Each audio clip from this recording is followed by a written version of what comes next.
All right. Welcome in, everybody. Another Divergent Dice D&D back-to-back.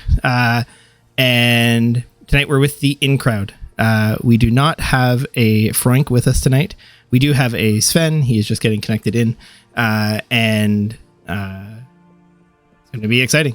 What could go possibly wrong with lifties and tilties and airships that no one knows how to fly? Nothing at all is the answer to that question, because I'm already dead.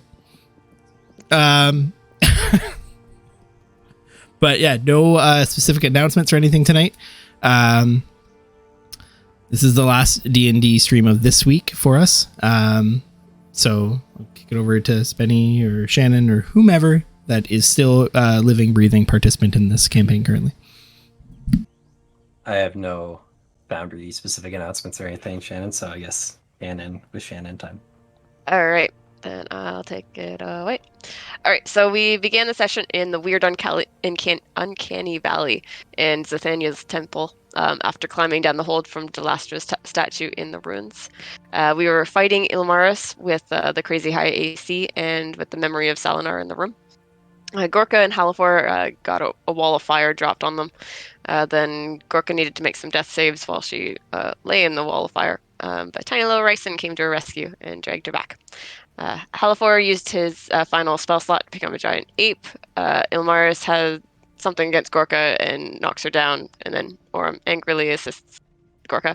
Halafor knocks down a chandelier on Ilmaris, which has a shadowy orb, and Halafor grabs it, which, as he does, the visage around us of the church fades away, and instead we see a cluttered magical biology lab, which is Halafor's lab.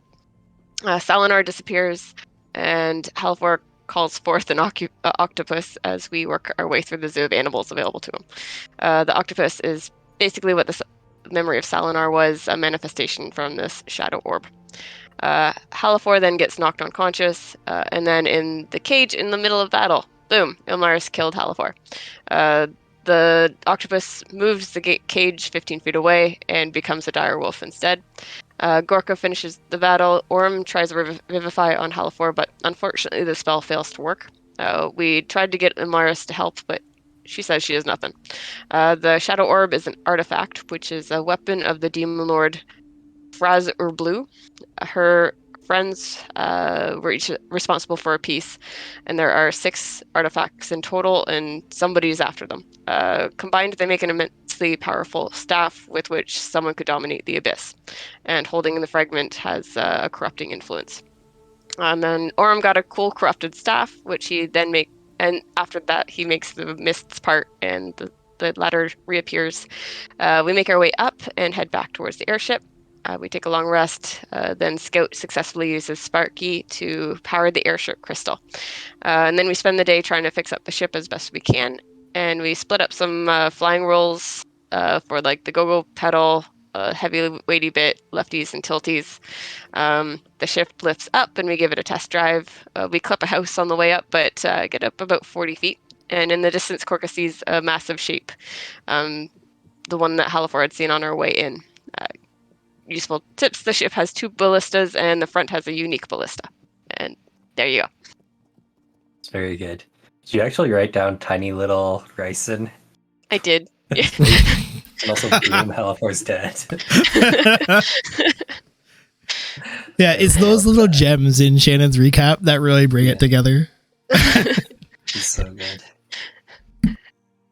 Gotta have like some little bit of entertaining factor to it, and just like drive fast. Orem gets a cool corrupted spear. I'm noticing a trend with Casey and weapons of questionable origin. Just saying. I'm feeling the same. That's fine. It's great. Don't worry about that. Cool.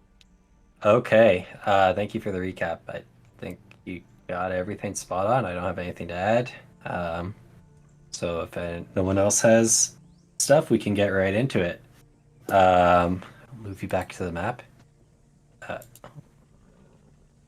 So you are on this airship. Scout is at the helm. You are just starting to take off. I think you're about 40, 50 feet over the city now, rising fairly quickly, and about halfway to 3/4 of the way towards the edge of the island. Gorka at the prow of the ship. I think it's the prow. I don't know. Ship words. You are Bow. looking out over bow. Yeah, that's the one. You're looking out over the sea, and you can see in the distance this moving smudge of this nest and this gigantic bird that seems to have taken notice of you, screeched, and started to flap its way towards you. So at this point, I think, and to give some sense of scale, because it's been a while, this bird has a wingspan that's got to look like, I think it's like 100 feet or 200 feet. 200 feet. 200 foot wingspan. This is a fucking massive bird. Get the sense that fighting it is probably not ideal. So what we're going to do now is we're going to go into a skill challenge to get away from the bird. If you do badly, you may end up fighting the bird, and we'll see how that goes. Cool. Cool.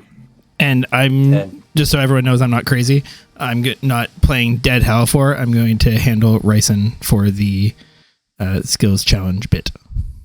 Yes. So, Brimstone will be playing Ryson. Cool.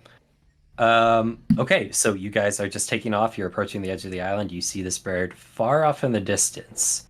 So you've still got some time before it gets to you, but it seems to be moving very quickly.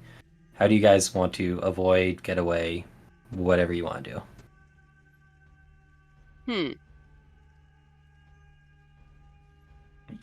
I don't want to use this.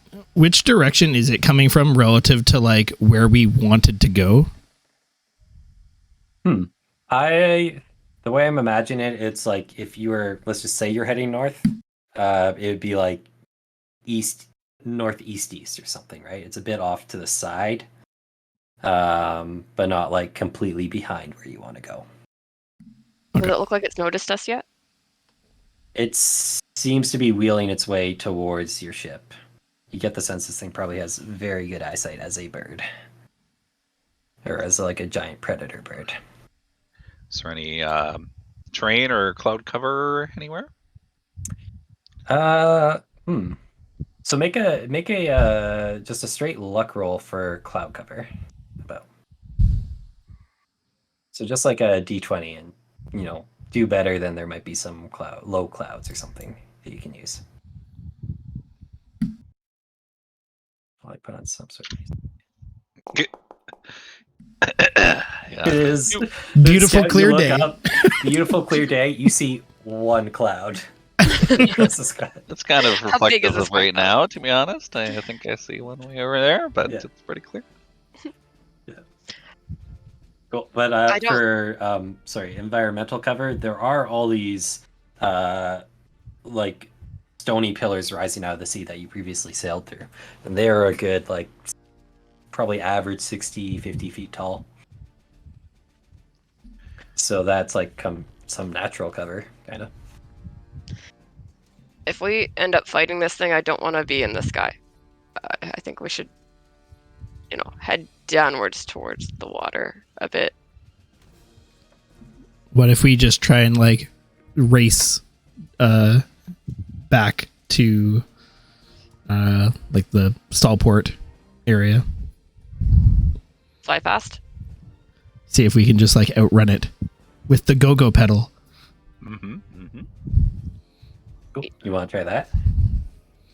I guess we could try to floor this thing. Okay. I mean, maybe not to use that choice of words. Like the only floor I'm aware of is the ocean floor, and it is less fun. Okay, if you want to try that, someone give me an investigation check as you kind of try, and you're still familiarizing yourself with the controls, so see if you can floor it. I don't know if any of you have a good investigation. Yeah, he's dead. I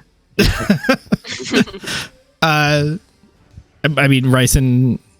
I think Ryson. Rice is probably our next best. Yeah, with a 0. Yeah, Ryson will do it. Can we use a player advantage? Yeah, for sure. I don't think it's terribly high. I'm just gonna say DC 13. You spent some time trying to figure this out. Okay. So it's not like crazy that you would have found it. Hey there. Oh no, that's just one. Roll Oh. once more. It's not alt. It's control. Well, whatever. Alt. No, it should be. Oh, Ooh. half lane luck. Oh, okay. Yeah, You yeah, get yeah. One more. 14. Money. All right, so Ryson runs over to the controls near Scout and just starts pushing all the buttons and pulling all the levers. You see, like, oh my god, you see the chain for the anchor Gorka start to like cinch upwards for a second. That's all right. But eventually you hear kind of a low thrumming sound, feel a vibrate to the ship, and if you look at the back, you see a faint blue glow off of this icon that's been burnt into the back of it. And you feel the ship kind of lurch forward and pick up speed. You found a thrust that, this bird is pretty quick, but it's going to at least help maybe keep you out of its reach or delay it getting to you. We're going to count that as one success. With that, you also notice, I think Scout and Ryson, who are at the wheel right now, there is like this, when you put the gem in the pedestal in the interior of the ship, there is like a bunch of runes that lit up on the base of it. There's similar runes that have lit up on the wheel. You can see they're very slowly, especially when you hit the thrust, just slowly kind of depleting or shrinking down, like from the top to bottom. Cool, that's one. How many did we need, Spencer? We're looking for 4 successes before 3 failures. Okay, cool. Cool. The bird is starting to approach, but it's kind of like it was gaining on you pretty quickly. It's kind of slowly gaining on you at this point. You've got probably a couple minutes before it would catch up to you versus like within a minute a second ago. Okay. Is there anything we can toss off to lighten the airship? Ryson glances quickly at Halfor's body. Don't toss the dead guy. Would we? You could do a perception check to maybe quickly. You've already kind of searched the ship, so it'll be a little bit recalling what you've already done, but maybe search for some stuff you could jettison without compromising yourselves in any way. See how much. 15? Okay, I think 15 is reasonable. You can throw off the anchor for sure. Might be a problem later, but not a problem now. If you want, you Any could non-anchor related jettison- stuff, just as a contingency plan? you could jettison some of these ballistas, too. ballistas. You could. No. Okay, Gorko likes the ballista. all practical implements that we might There need. was There's a sail you could cut off. Yeah, Is there any if you barrels? cut the mast off, that's a lot of weight. Yeah. That thing, it was What if pretty those heavy. barrels have alcohol in them? Yeah, there were some supply barrels in the below decks in like a cargo area. You found stuff like spare rigging and cloth. That's part of how you fix the ship. So you could toss some of that stuff off. Yeah. Sounds much Yeah. more reasonable. Okay, Ryson so you will guys- help Scout, like being speedy. He'll like dash down there and start like flinging like cloth off the side of the ship. Like, Okay, you guys start flinging stuff off the side of the ship. Cool. You jettison. I mean, there was a fairly full supply room. There's a few empty barrels from when you guys took supplies to fix the ship, but you kind of empty out the rest of it. And you do notice the ship lurch forward a little bit quicker when you do that. I'm going to count that as a success. Can I also get a perception check from probably everyone who's at the side, really? Cool. Team, yeah. Dead man tell no tales. You throw Halfor over. Cool. Yeah, perception. Cool. Talking with dead corpse. Yeah. 18's really good. Ryson, you notice as you're tossing stuff off the side of the ship, the shape of the launch ship you came in on, below you. You see kind of shapes moving, not directly below you. You're not like carpet bombing them. Heads up! You kind of see the figures of the sailors on the ship just like staring up at you, kind of mouths agape. And after a few seconds, kind of on like your next load up overboard, you see their sails start to unfurl. It seems like they're starting to move. For to go down and tell them we were putting up the airship, but everyone's like, "No, we're gonna set it back down. This is just a test run." That was before we saw the rock. Would Gorka have a sense for how far the ballista shoots and versus the distance that the rock's currently at? Give me an intelligence check at advantage, because you've been on ships before a fair bit. It's not a high DC. Yeah, that's fine. Sorry, but that wasn't advantage. Oh, but if okay, it works, sure. then sure.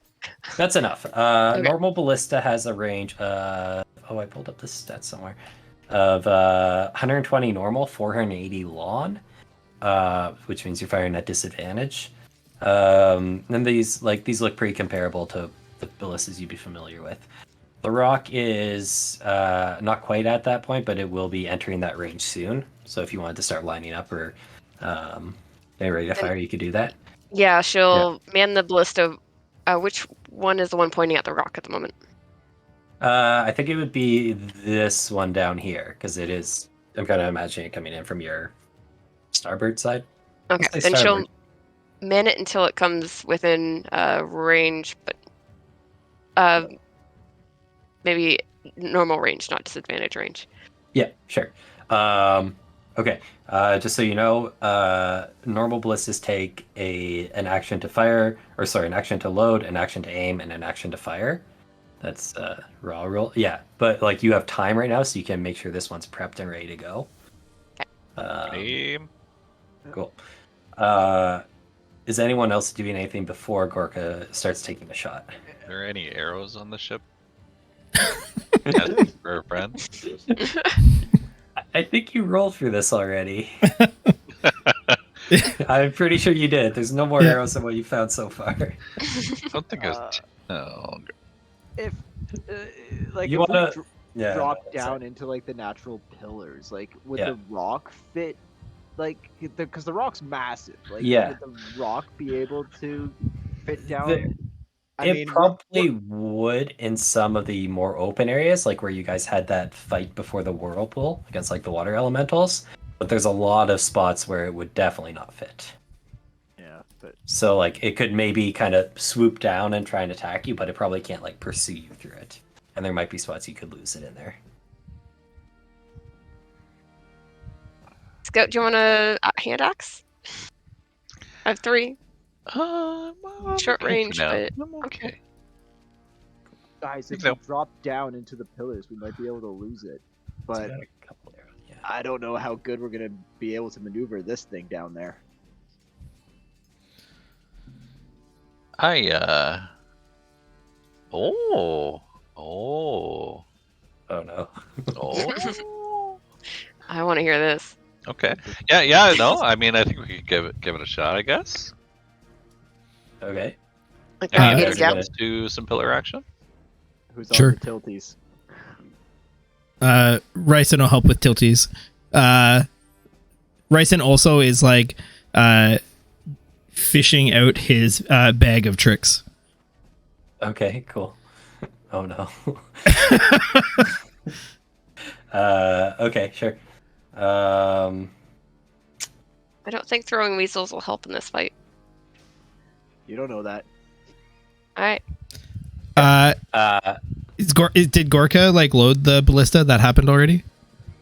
Loading and assume aiming. You have it loaded. Yep. Yes. Okay. Okay, how about... Yeah, let's try and do 2 here. You guys are going to dive down into the rocks and try and lose this thing? and Gorka is waiting to shoot it. So I like how it's you getting used close. rocks. We would like Yeah. to dive into the rocks to avoid the rock, please. The immobile rocks. Rocks with a K. Okay, this thing's starting to get close. So we'll say, Gorka, if you want to try and take a shot, you're trying to drive it off. Yeah, what am I going to roll for this? Give me an attack roll. Okay, here's what it is. Yeah, give me this won't necessarily count as a failure if you fail, but if you hit this one, I'll give you advantage on this next check because you're gonna buy yourself some more time, I think. Because the single ballista bolt's not gonna take this thing out. So roll an attack. I'll put a rock token actually on here. Should I just roll like a birthright attack on it? Oh, sorry. It's a d20 plus 6. The Okay. ballista has its own. It's only 20. Ooh, Uh, 8. Okay. Well, Gorka, the ship starts to tilt downwards as your companions begin to bring it into the rocky forest. You swing this ballista around as this bird is getting close. It screeches at you, and you fire off this bolt. It kind of sails over the Wayne as the bird tilts to try and avoid it seeing the bolt coming. So you miss on that one. It wasn't going to count as a full success, so it's not going to count as a failure either. So I have to reload Foundry. It just froze on me. But you guys are starting to dive into the rocks. Can I get... I'm going to say a perception check to find a path and a dex save from Scout, who's on the wheel, to kind of follow it. And combined, I think we're looking for a 30. Great. So someone else needs to do the perception than Scout. All right. I can. Oh, Orm and okay, we're good. I can't add to 2. Cool, sorry. My Foundry just froze for a second.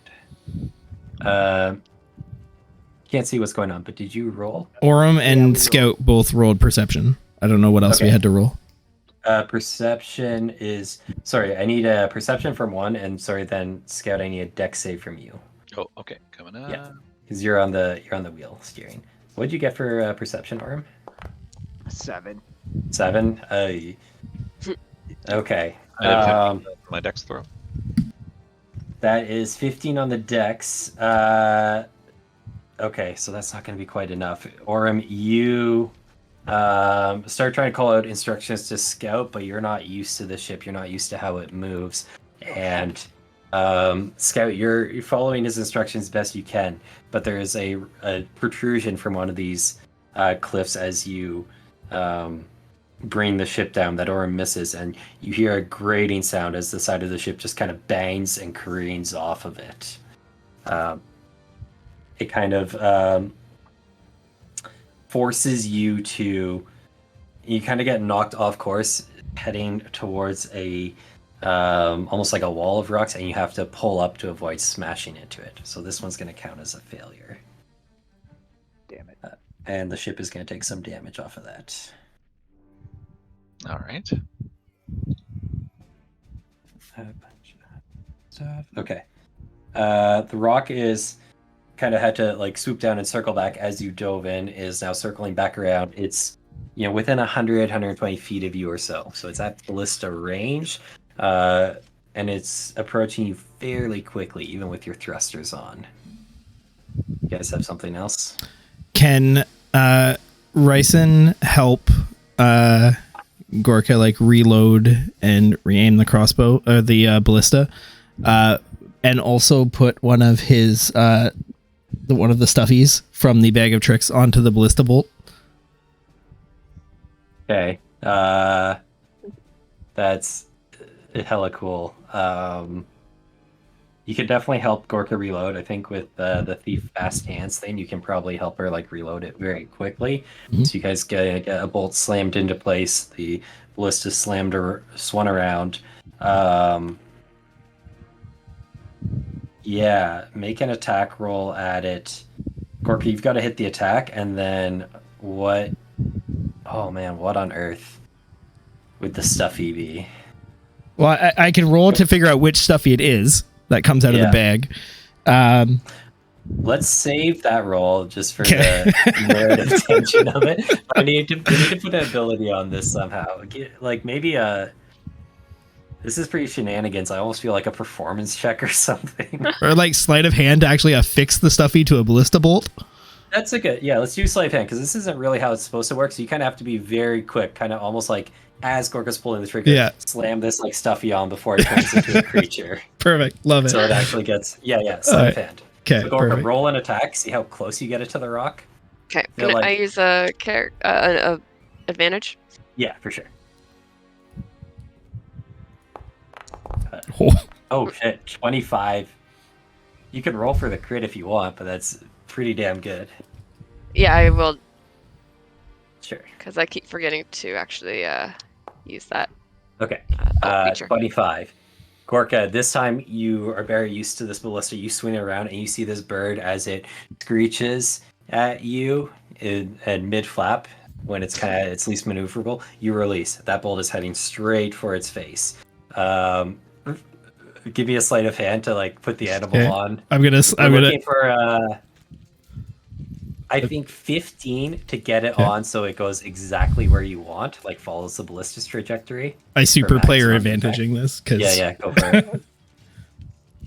This is fucking shenanigans. How about That also 25? wasn't. Okay. Okay. Ryson, you are waiting with the little pouch, and you watch as Gorka's, almost in slow motion, as Gorka's finger squeezes the trigger. You hear the twine and just like rapidly slam this thing onto it. You watch the bolt is traveling off, and in slow motion, this beanie morphs into a Giant rat. giant rat. So you send this Gorka, roll damage for me on the ballista bolt just out of curiosity, because you've earned this. What's the damage on this? 3d10. Please. 12. Not a ton of damage, but not nothing. This thing sticks into the face just above the beak of this rock. You hear a screech of pain.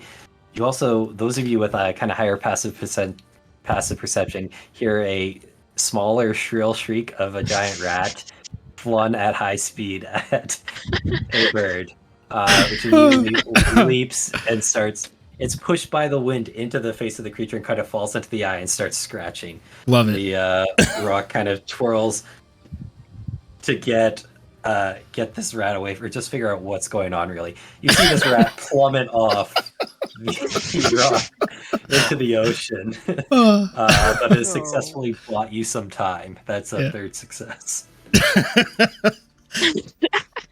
Jeez. That was great. Oh my gosh. Thank you, Harmon, for buying this item. You can see the rock. It's now kind of screeching in anger and kind of wheeling back around. It almost like flaps in place for a second to almost reconsidering things before like kind of plunging forward back towards your ship.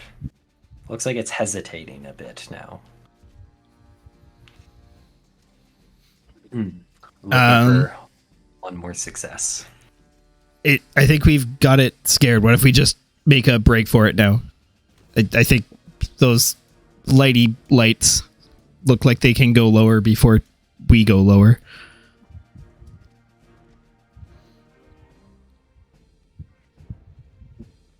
Sure.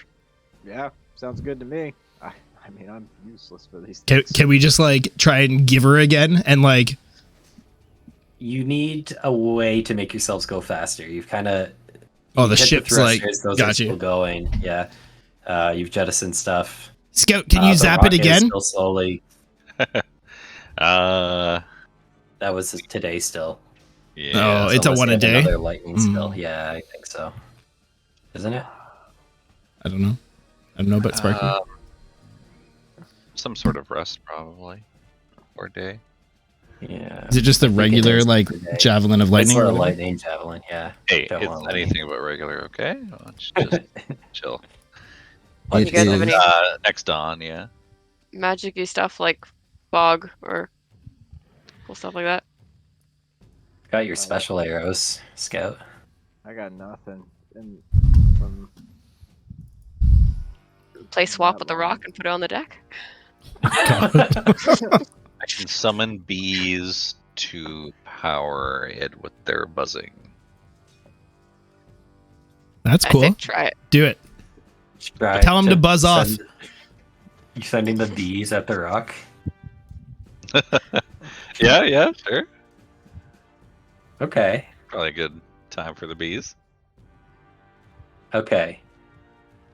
This is going to be a high DC. My gosh, what is this?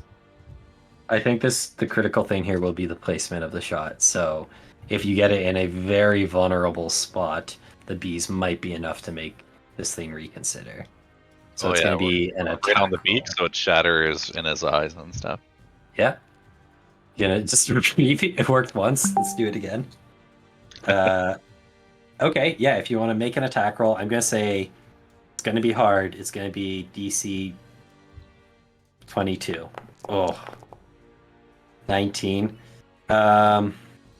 You fire off this arrow. You hit the rock. It's just a little off center and glides off his cheek. You see the bees kind of burst forth and start stinging at it. The rock seems unaffected. They're not close enough to the eyes to like really hit the vulnerable spot. And they kind of are quickly lost from the rock in the speed of it. They can't keep up. So that one's going to count as a fail.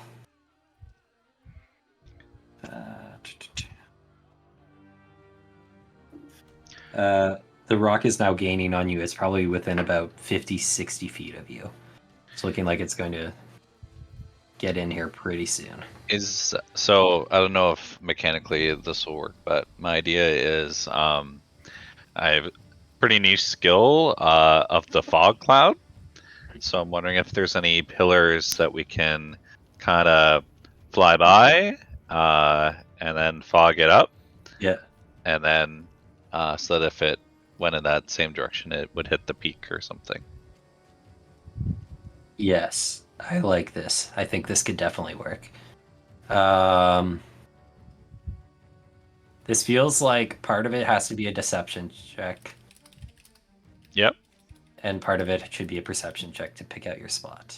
So maybe let's get two people involved, because you're going to be casting this spell. You maybe have to hand the wheel to someone. Pick who you want to do the deception check. That's who you're going to hand the wheel to. So they're going to have to kind of sell it for you. Yeah, I guess that's charisma. Yeah. Uh, This is a good idea, so I'm going to say combined DC of yeah, Ryson, how about you? 23. Perfect. 23. Ryson loves lying, almost as Right. much as Riva loved lying. So Right. 23 between the two of you, because this is a really good idea. It's not terribly hard, but you have to fucking go on, Scout. You got this. So am I deception or perception? Your perception. You're picking the spot, and Ryson is kind of like selling it. No problem. All right. You guys are searching for this. You hand the wheel off to this little halfling. Can barely see over the wheel. Doesn't matter. He's got it. You start. He kind of swings the ship around once you've picked out your rock, pointed it out, so that the ship is actually kind of blocking the bird rock's view of the crash site to be. So you steam straight towards this thing. At the last second, you yell, "Now!" Send out a fog cloud in front of it, and kind of covering your ship, you disappear into. And as you disappear in there, Bryson spins the wheel, veers around this rock. You guys can't see it because of the fog cloud, but seconds after, you just kind of skate by this rock, just kind of feet away from you, peering in these clouds. You hear a loud crunching sound, and a few seconds later, a big splash before you hear some angry shrieks from below. You sail on past the fog cloud, and looking down over the side of the ship, you see a gigantic bird, an eagle-like bird, kind of flapping its wings and scrabbling its way, kind of pulling itself up a rock out of the water. It looks wet and unhappy, and kind of is just trying to recover and find a way to get back airborne again as you sail out towards the edge of this rocky forest, out towards the open ocean. You also see not too far from where the rock crashed the lawn ship that you guys hired, kind of making their own way out. A lot of sailors look very perplexed at what's going on here. Nice job, Harrison. Yeah, no problem, Scout. I think Go team. you'd be a much better ranger with arrows. I think totally could have had that guy. Cool. With that, you guys have passed the challenge. You survived the rock, and you are taking this airship out over open ocean, heading back towards the distant shore. What would you all like to do? You're just going to keep sailing back to Stallport? I vote on that. Yeah, sounds good to me. Yeah. All right. Beeline. Ryson's really excited about all the gold that has been promised to him for his overcoming of the island trials. Hell yeah. He looks at Gorka. You promised him 1,000 gold. I did promise him 1,000 gold. Yep. Of course, Brimson remembers that. I got to do Horman justice.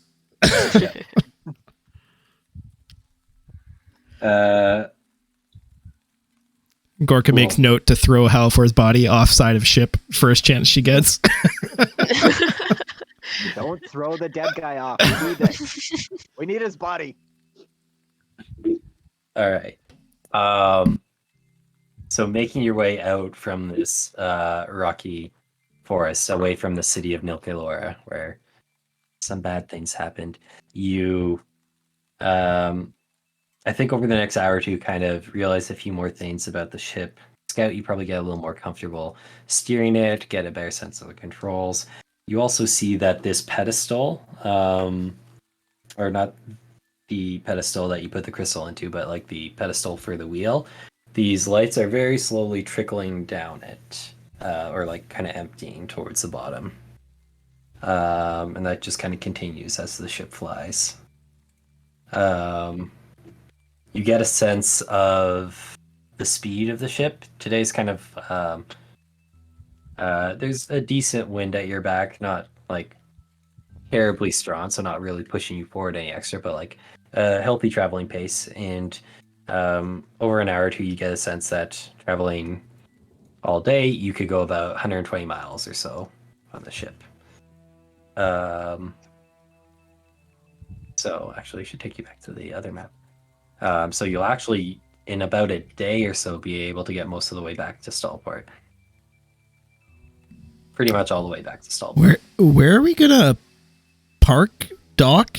What do you do with a? Where does this go? I feel like water in a ship. Water? Yeah, on the river there. Yeah, a good thing we didn't chuck the anchor. Yeah. Tried to get you guys to do it. All for my tricks. Cool. What's the deal with those lights, Scout? They look different than when I was turning the ship. Yeah, maybe it's running out of juice. What happens if it runs out of juice when we're in the air? Depends how aerodynamic we are. I don't think we're very aerodynamic, so The glide ratio probably be is. hold on the ground. How high up are we right now? I think you were about 100 feet or so over sea level for most of that when you were leaving the island, except for the bit where you tried to dive down. So it depends how high you want to be. Let's just be like 5 feet above water level. For safety reasons. Yeah, like how quick are do we get a sense for like the rate at which these are like depleting? How long it would be until they were depleted? Yeah, you can do an investigation check. Okay, coming right up. 9. I mean, they're going down.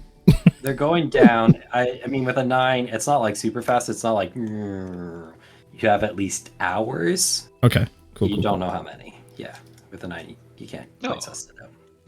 Oh, easy peasy. Easy peasy. Are you guys leaving the thruster on that you turned on to escape the rock? No. What was the speed like differential? Like, It adds like this thing's not terribly fast, right? It's pretty comparable-ish to the like sailing ships. mhm. So from like maybe 8-ish miles per hour to like 10 to 12, it adds a couple. It's not Okay. like a huge boost. Gotcha. Like maybe like 10. We're sailing. I only know speed in knots. Someone translate what I said to knots. It's like maybe 8 normal, 10 with the thruster on. It's Yeah. not like a ton of juice. Gotcha. Oh, that's only 7 knots. That's Yeah. This is weak. Yeah, like Rycen's not. I don't think Rycen has anything else really to tackle. He's channeling my memory of Horman. He's still like a little bit kind of contemplative, like this being a time where like again someone died, and like there wasn't anything he could do. So he's probably just still a little bit off, especially because, you know, they couldn't bring him back. That sounds about right.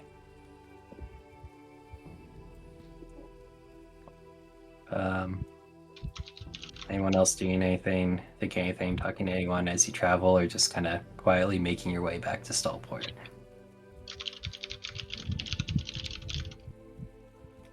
Crooker's got nothing going on.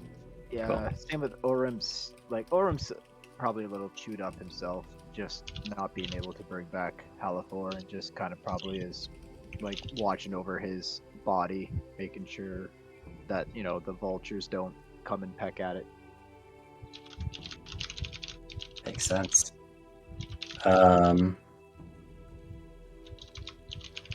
Cool. So you guys fairly quietly sail this ship out over the ocean towards the city of Stallport. We'll fast travel a little bit. So you departed the city, I think it was about midday or early afternoon. So kind of getting in towards evening, you are just starting to I think that makes sense. You're kind of just getting over land or approaching the shore of the main continent. Are you guys going straight over land, or are you going to try and like bend your course to follow the river a little bit? It won't really divert you a lot, I think. Well, if we want to land in the river, right, we kind of have to go. Yeah, we should Cool. probably follow the river as much as we can, just in case Yeah, we have to make an go just emergency around the river, landing. man. Cool. So you kind of slightly divert from a straight course towards Stallport and follow the line of the river. How high are you sailing this thing? Like fairly close to the water, like, you know, maybe not 5, but like 10, 15 feet, like enough that an errant wave doesn't cause us some problems. Okay. Give me a luck check, someone. Doesn't matter. Say Casey. That's just a 20, right? Yeah, just a d20. 13. I think with a 13, you do see a few other ships as you're traveling throughout this day. 13's good enough. None are terribly close to you, but they're close enough to see that you are not touched down in the water. And you just see, as you kind of sail on by, they're kind of passing in the distance, the sailors all crowded up at the edge of their deck, staring out, mouth agape at your ship. And this happens once or twice more. Maybe we should not attract too much more attention. Rycen would say, if we're not going that much faster than if we were in the water. yeah, we can touch down. Guess that down. Are we just gonna like stash it in the trees or something? Well, we can No, dock. it- We can dock it. We're just gonna put it in the river. Yeah. If we take the crystal with us, won't be too much of an issue. Yeah. I mean, Halfor is not here to eat it, so there's that. This ship doesn't look like the others. Is that okay? It's gonna get lots of attention. Just say it. Say it's Halfor's people. He said that he recognized that symbol. No one's seen Halfor before, so I mean, it looks shippy enough.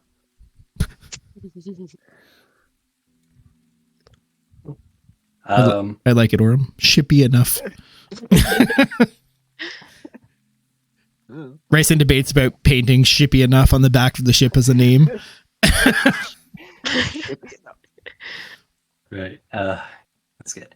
So you only get you only pass a couple ships who kind of observe you before you start getting into evening, and you're not really seeing any ships anymore. A lot of these vessels don't try and navigate the river at night. Like all the launch ships just beach themselves, right? They don't row all day. So as it gets into the evening, the river gets the pathway you're following kind of gets a lot quieter. But you guys just kind of keep on. It's no reason you guys have to stop, really. You're not rowing.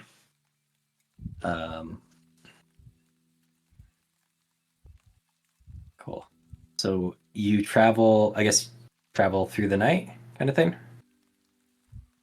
Yeah. Cool. I don't see why not. I think like as they're like having this conversation, Ryson might look to Orem and be like, "So you said we had to get him back to Stallport. What's the plan? Can't have Gorka carrying a dead body around all day." I mean, you could, but it look weird. I was gonna say, don't question Gorka's will. We're gonna head over to the temple of not Ilnaharis, Ilmater. Round two, motherfuckers. But, hey, Ilnaharis, listen.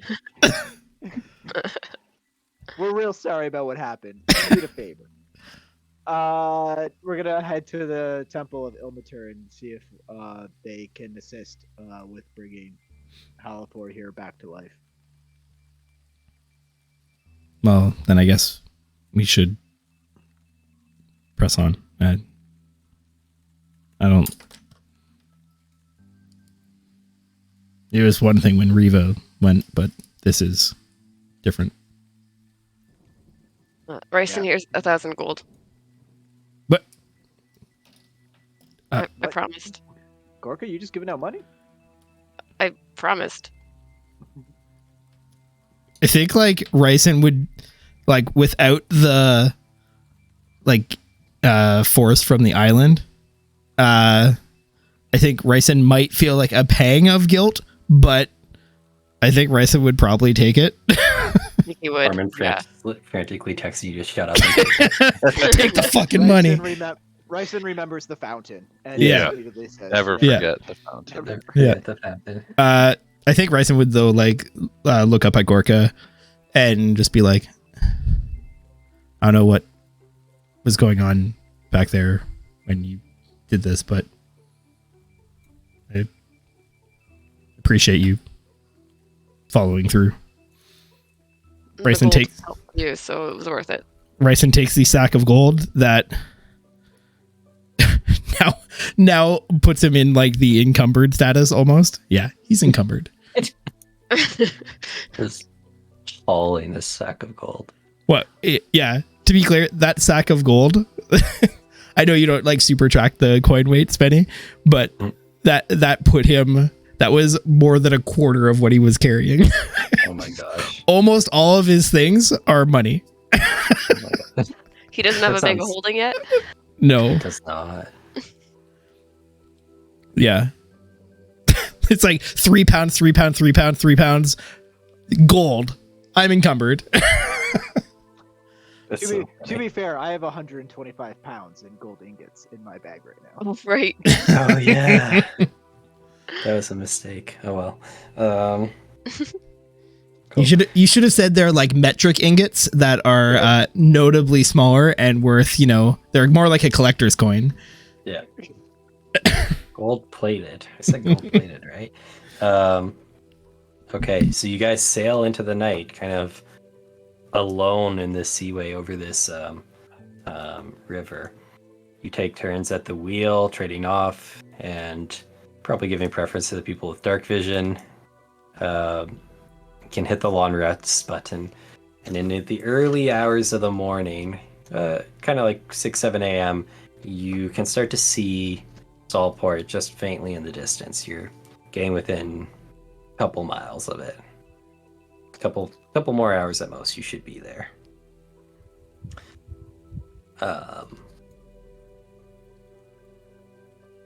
It's the plan to kind of get close-ish and then put it down in the water and try and sail in. I was gonna say at this point we should probably try to set her down in the water and sail the rest of the way to not draw too much attention as we come into port. Gorka will check the side that was damaged, and if there's any patches that need to be done, she'll try to do that from the inside. Sure. Give me an investigation check. 16's good. Really good. Gorka, checking from the inside, you can't find any like lethal damage. You look over the side. You can't really find any damage from the inside, actually. I should just shove things against the wall and figure that'll help, maybe. Okay. I think Gorka knows from being on ships that there's often like divides like between like a lower area that can be used for cargo, but also is just like kind of like partitioned so that if you get a puncture right in the bottom of the ship, you don't necessarily lose all buoyancy. So you can't see any signs of a puncture in the like lower decks. So you get a sense that if there is a puncture, it's probably down there. But I think 16's good enough that you also like you're not convinced there is a puncture. It was a pretty good clip, but it like ships are tough and didn't seem like it was likely enough to lethally damage this thing. That's what they said about the Titanic. Yeah, it's unsinkable. Guys, ship's okay. Cool.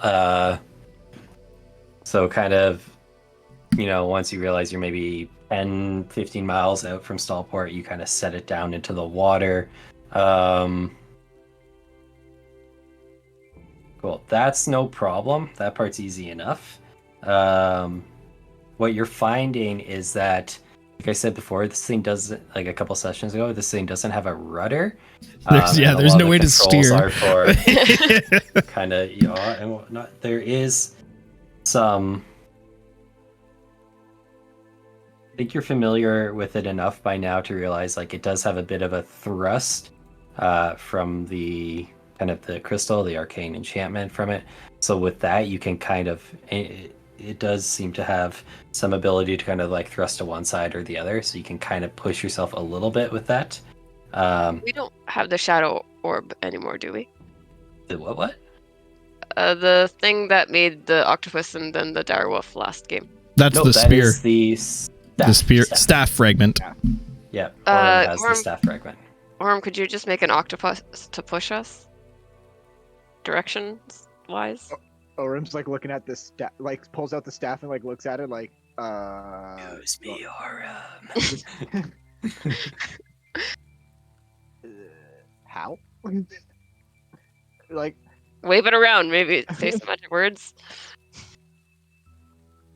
I love Gorgas. Or- It's like, do it. Just make it do things. Orm gives like a quick flourish and is just like thinks about making an octopus. Orm, give me an insight check.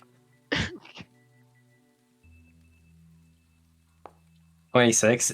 You recall Elnaris's kind of defeated spirit talking about how the place where you fought her was built to channel the power of the staff. And you get the sense that the staff is extremely powerful, but a lot of those false scenes that it was conjuring up and like the crisis it summoned was from the staff, but also a result of the location. So you probably can't summon an octopus at will with it. I don't Look how think- Gorka's I don't like useless artifact. Throw out. You still have that. Orin will put it back in his bag, but also while saying, I don't think this is going to work outside of the temple until we get all of the pieces together. I wanted an octopus. I am sorry. I can't produce an octopus for you right now. Look And you sadly didn't at produce in Halifor's Halifor corpse. either. Yeah. Did you just say that? Oh my god. Yeah, I think like Ryson just looks at Gorka like, I'm sorry. Mom, Dad, please stop fighting. What the hell, Gorka?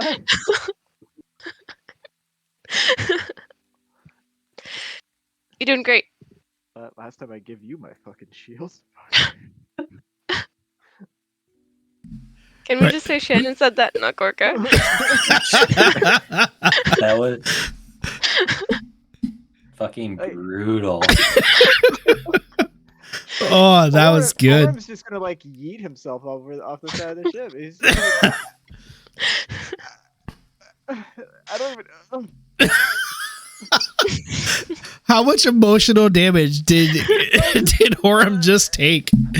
All of it. All of it is the All of answer. it. Like, yeah, like he's just like he doesn't even know what to do with himself. He's just like, what? Like, what? I don't even know anymore. Who am I? Somewhere in the void, Riva snickers. Hee hee. Reva's looking down at you laughing. Oh, Oh gosh. like, Riva's also super proud of Gorka. I could feel the wave of approval. Yeah. I thought only I cast inflict wounds. Oh my gosh. That was good. The best That was part will be really when funny. Shannon clips that herself to put it on TikTok.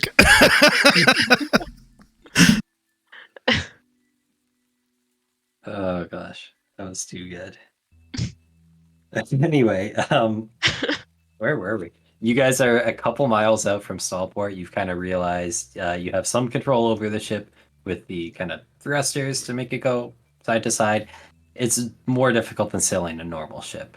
So, as you approach, I'm gonna need, like, you approach the dock. I'm assuming you're not doing too much else. You're just trying to get into town. It's kind of about midday when you get here or approaching that. I'm gonna need just a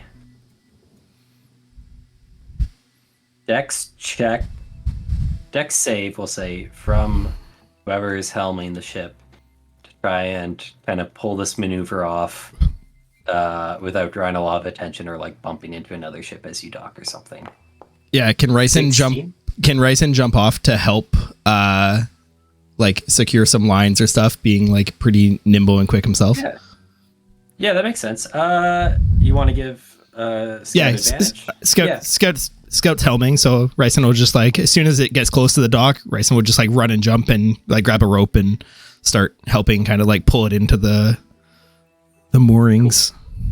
Okay, yeah, give me one more Scout. Ryson's giving you advantage. 16's good. 16's good. 16's good. Good enough that you definitely don't collide with any other ships. I think it's just you kind of bump off the side of one of the piers as you're kind of pulling into an open dock spot. Not enough to damage the ship or anything. You just get some looks, a little bit of looks of disapproval from some of the other sailors around. Ryson just Couple like Snickers. new guys, right? Greenhorns, worst. They just kind of chuckle and shake their heads off. You guys have made it back to Stallport with your flying ship undetected. Somewhere behind you is the launch ship that you guys ditched without paying. That might come back. Yeah, they're gonna get back probably by the end of the day or so. So, see how that goes. They also saw you fly off. I think Ryson had, when we had set out, I think Ryson had some chats with the captain about like compensation. There's like a dock master here, right? Or like a harbor master? Yes. Yeah, there would be. It's a very busy dock, so there's probably a few offices at different like sections of the pier. Yeah. I think Ryson not being like really concerned with not drawing any additional attention, especially with the longship people who obviously saw us fly away from an island, would find the like dockmaster probably wherever we initially found the longship captain, and leave the pay and then some as the proverbial hush money. Okay. I can't remember what the tally was, but if you let me know, I will. Yeah, I think it was something like 60 gold. Okay, Rice. Wait, no.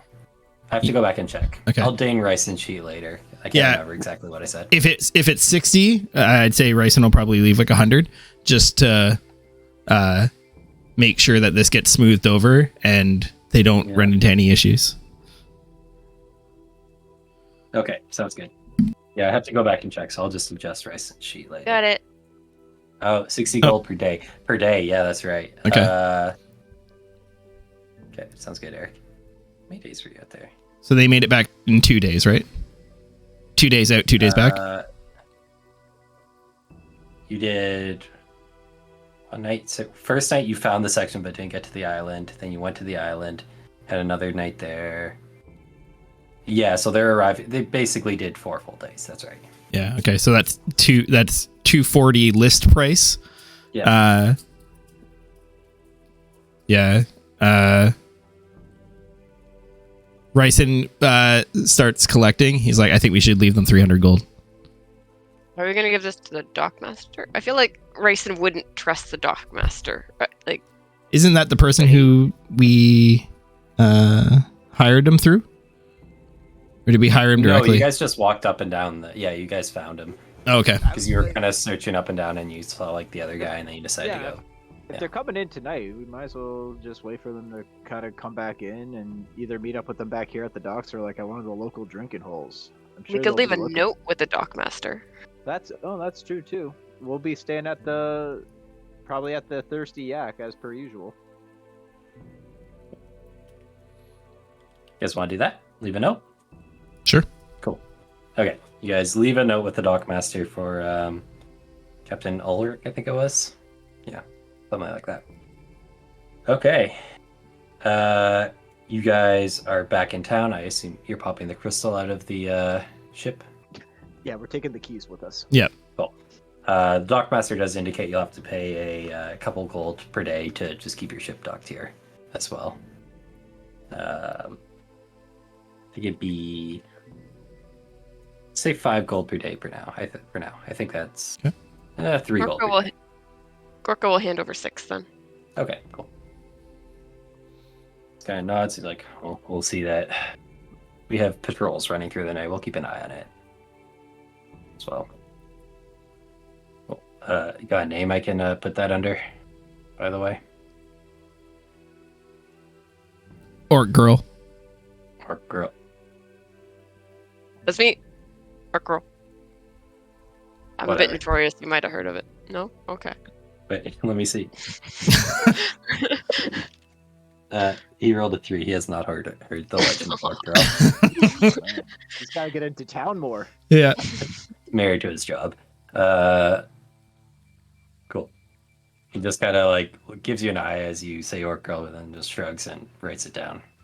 All right, you got 2 days. You can top up if you need to. Cool. What is the plan? You have a body on the ship. Gorka's gotta carrying get the him. body.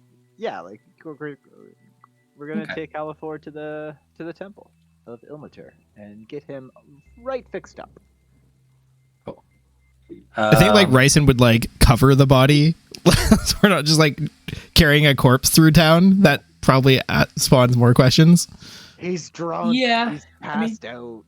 To be fair, there are like other adventurers in the world, so this is probably unusual, but not entirely unheard of. Yeah. So you'd get more looks, but you know, Yeah. you're not gonna get like arrested or something. Yeah. Likely. Yeah. Okay. Can I get an insight roll from y'all as you start making your plans, start heading towards the temple. 14, 13, 20. Cool. I think Scout might still be away, so just go with that. 20's good. Yeah, Ryson definitely clocks in. I mean, you all might have some sense of this. This thing you can definitely seek out resurrection from a temple. There's a good chance that, whoever does this service could ask questions as to how it happened, which could, depends how much you want to reveal about this thing you're after. If you want to keep it super secret, the more people who know, the more chances there are for it to spill. So just keep that in mind. It's just context. Not saying you can't do it at all. I think Ryson would at least look to Orem and probably Scout and Gorka and just be like, I mean, how if people are already out looking for these things, how much do we want? It sounded bad. Some unified abyss thing. We don't want anyone else looking for that, do we? We don't need to overshare. We're adventurers. People die in battle all the time. They don't need to know the specifics of the battle. Your temple. It'll be okay. Discretion. Okay. Heading to the Temple of Ilmater then. Yep. Cool. You guys start making your way through the city to the Temple of Ilmater, to the Temple of what is it? The Refuge of the Unyielding God. You walk for a few minutes, Gorka carrying this body. You do, as expected, get some looks, but for the most part, people kind of steer clear or avert their eyes from you. And, after some time, you arrive at this fairly plain looking building, this single story structure of roughly cut pine that is familiar to you, Orem, but I don't think anyone else. I don't think anyone has joined you on a visit to this place. No. Okay. Yeah, you're at the temple. You just I'll lead the group, the party into the temple. Cool.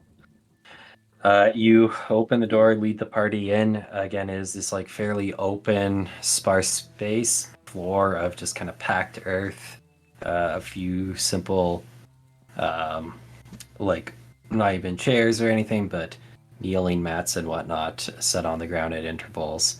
The, holy symbols and whatnot of Ilmater adorning the walls. And in the center of this space at the far end of the room, you see this Osprey Aarakocra, the head priest of the temple, who you know as Krek. Yeah, I remember this guy. Yeah, he's got the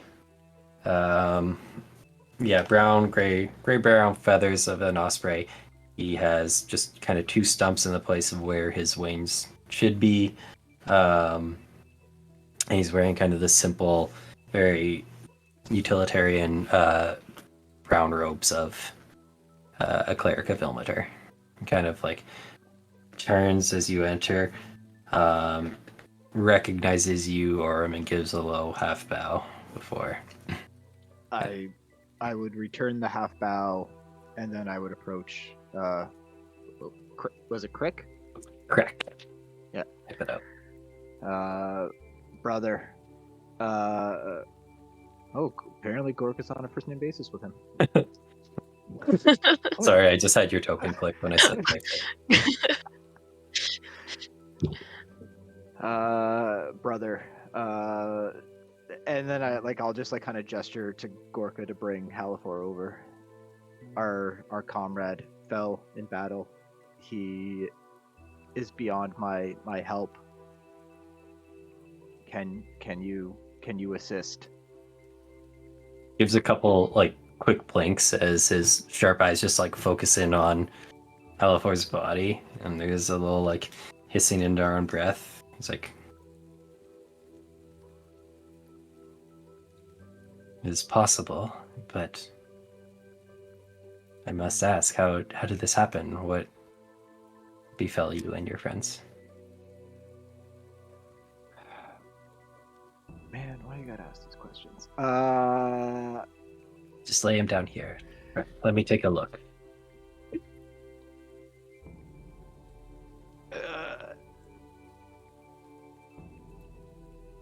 I think. Oh man, nope. That's not really how we played this game. Casey's having like character trauma now. He's like, which approach do I take? Which cleric do I play? Listen. Orim. God, Orim, why you gotta be so fucking on the straight and narrow? God damn you, man. We were in battle with a divine being who had strayed from the path. She fell, our comrade, protecting a powerful artifact. Kind of like pop. Right, Ryson's like probably saying they're like, what the? No, we're just. Oh, Ryson, stop it. Don't worry about it. I got this. like Ryson like probably is like throwing his hands up in the air and just is like, fuck, we're not going to overshare. Everything will be totally fine. Here's all the things. He kind of like he's bending over Halifor and he's kind of looking over his body, like pulling back the ropes to see the bruises, and like just kind of pouring over him to examine. And he like kind of pauses, freezes while you're giving the story, and fully stops and turns and looks up at you. He's like, "A divine being, an artifact? What do you mean? What divine being? What kind of artifact?" He actually meant divine being. It was a magical attack being that was we had to defeat, and his buddy Artichoke. Okay, if that's the angle we're going for, I'm gonna get a deception check from Scout. DC's gonna be high. Yeah, Ryson at this point is just like his hands have been thrown up in the air. He's like just like pacing in the back of this like debacle. Yep, Artichoke and his evil crime lord ring. He Craig stares at you for a second before just kind of slowly throwing his hands back into his robes and like standing, and turns back towards Orim, and disregarding Scout's version a little bit. He's not buying that. Not buying that. Sometimes rather part of enduring means enduring loss. Yeah, I'm a You little can shocked. So bring your friend back, but are you sure that is within Ilmater's will? Like Orim will like kind of like steadfast and kind of like pull himself upright and kind of, you know, just look Krek in the eye and just like, I will not lose another one. Okay. Because you have some rapport with this guy, because you are, like, you kind of swore your oath in this temple, you can make a persuasion check to try and convince him to do this. No further questions asked. It's going to be... Does a gold ingot grease this guy's wheels at all? I'm not going to make you roll the insight check. Very likely not, but you can always try. The poverty priest. Here's some money. Like, I'm just going to take that holy symbol back. Thank you. Could be a donation. With a 10, he just kind of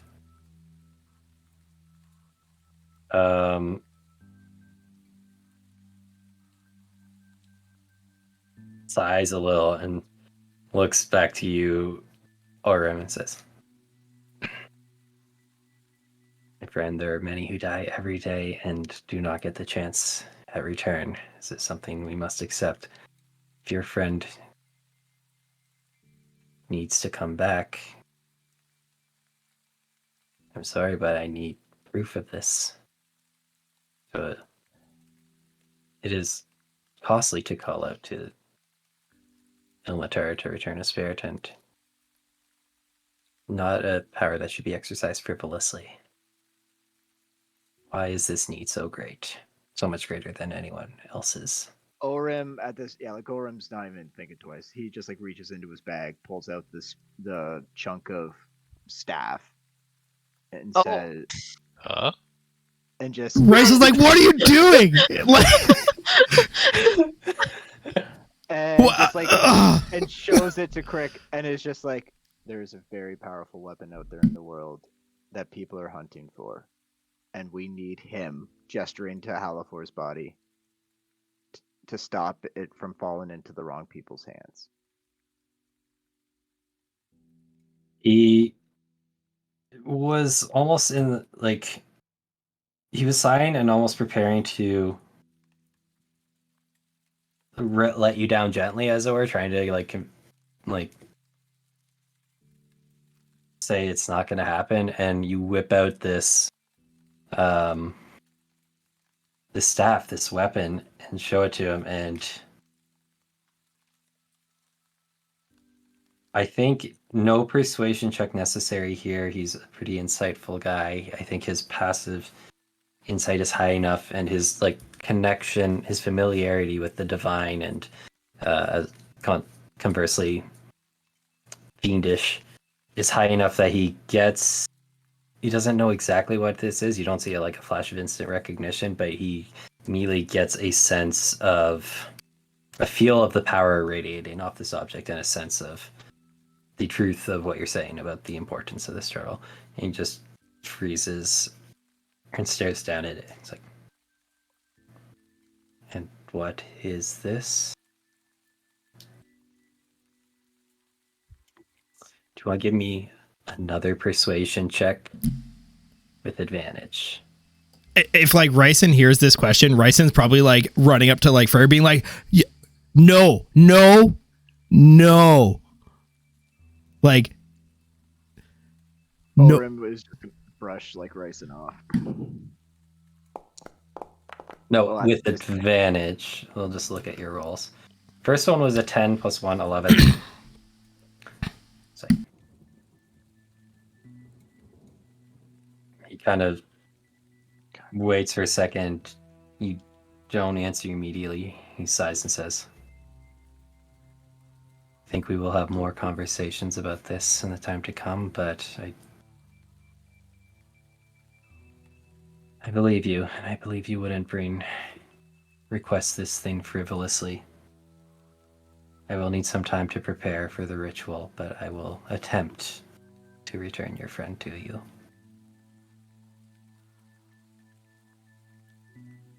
I suggest you prepare yourselves as well. It sometimes helps if those close to the fallen are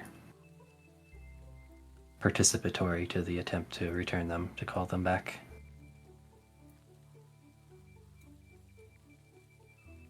Give me an hour, maybe 2. You can leave him here if you'd like. In fact, that may be best. You can start preparing the body. Understood. We will return in a little over hour's time. Very good. Don't worry about what you're getting yourself involved in, friend. Time for that later. Ryson probably has like Let me start preparing. Ryson probably like storms out of the temple at this point, especially getting like brushed off by Orem. Cool. Okay. Crick sets to work, kind of preparing for the ritual. You see him disappear into a back office, and you are left in this empty temple with Halafor's body. Sans Ryson, are you guys gonna wait here till it's time to make the attempt, or what are you doing?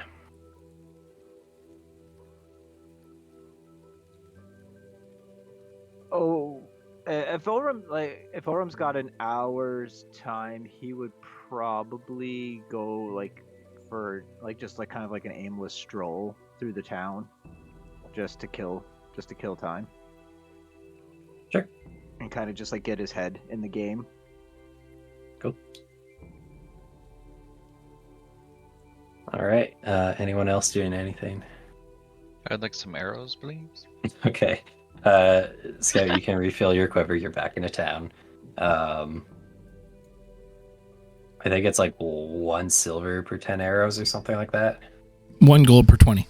1 gold per 20. Okay. So Do I have any options to carry more? you could you have a full ship now. If you want to buy a lot, you could keep extras on the ship and restock. Your quiver is 48 arrows on your person, kind of thing. Yeah, I'll get some for a rainy day. How many arrows do you want to buy in bulk? There's an upper limit to what you can purchase, but Yeah, maybe a couple hundred, I guess 200. 200, yeah, 10 gold. Scout spends an hour going to every Fletcher he can find and just comes back for Halifor's resurrection with a couple big bundles of arrows. Yeah, you can do that. Just keep track of what's on your quiver and then maybe note down what you put on the ship. Can Gorga buy a couple javelins, having gone with him? Yeah, for sure. Yeah, same deal. Unless you're buying an absurd amount of javelins, you can stock up pretty easily. 2's good. Oh, okay, yeah. Let me check the price on that. 200. 200 gold. Weird. I have enough. It's not that much. It's 5 silver for a javelin. So 1 gold for 2. All right. Yep. And if she happens to see anybody who might have a bag of holding for rice, and she'll buy that too. Okay. Give me a perception check to search for that. 10. Oh, that's performance. Do you have a better? I do have a better perception perception.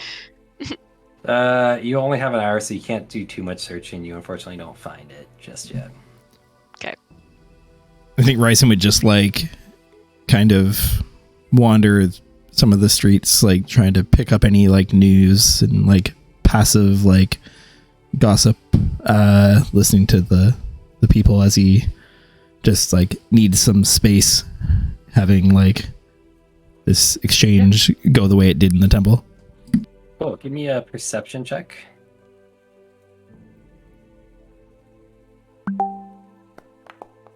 14's pretty good. Just passing through the streets, kind of listening to idle chatter and gossip. You hear a few pieces of interesting news.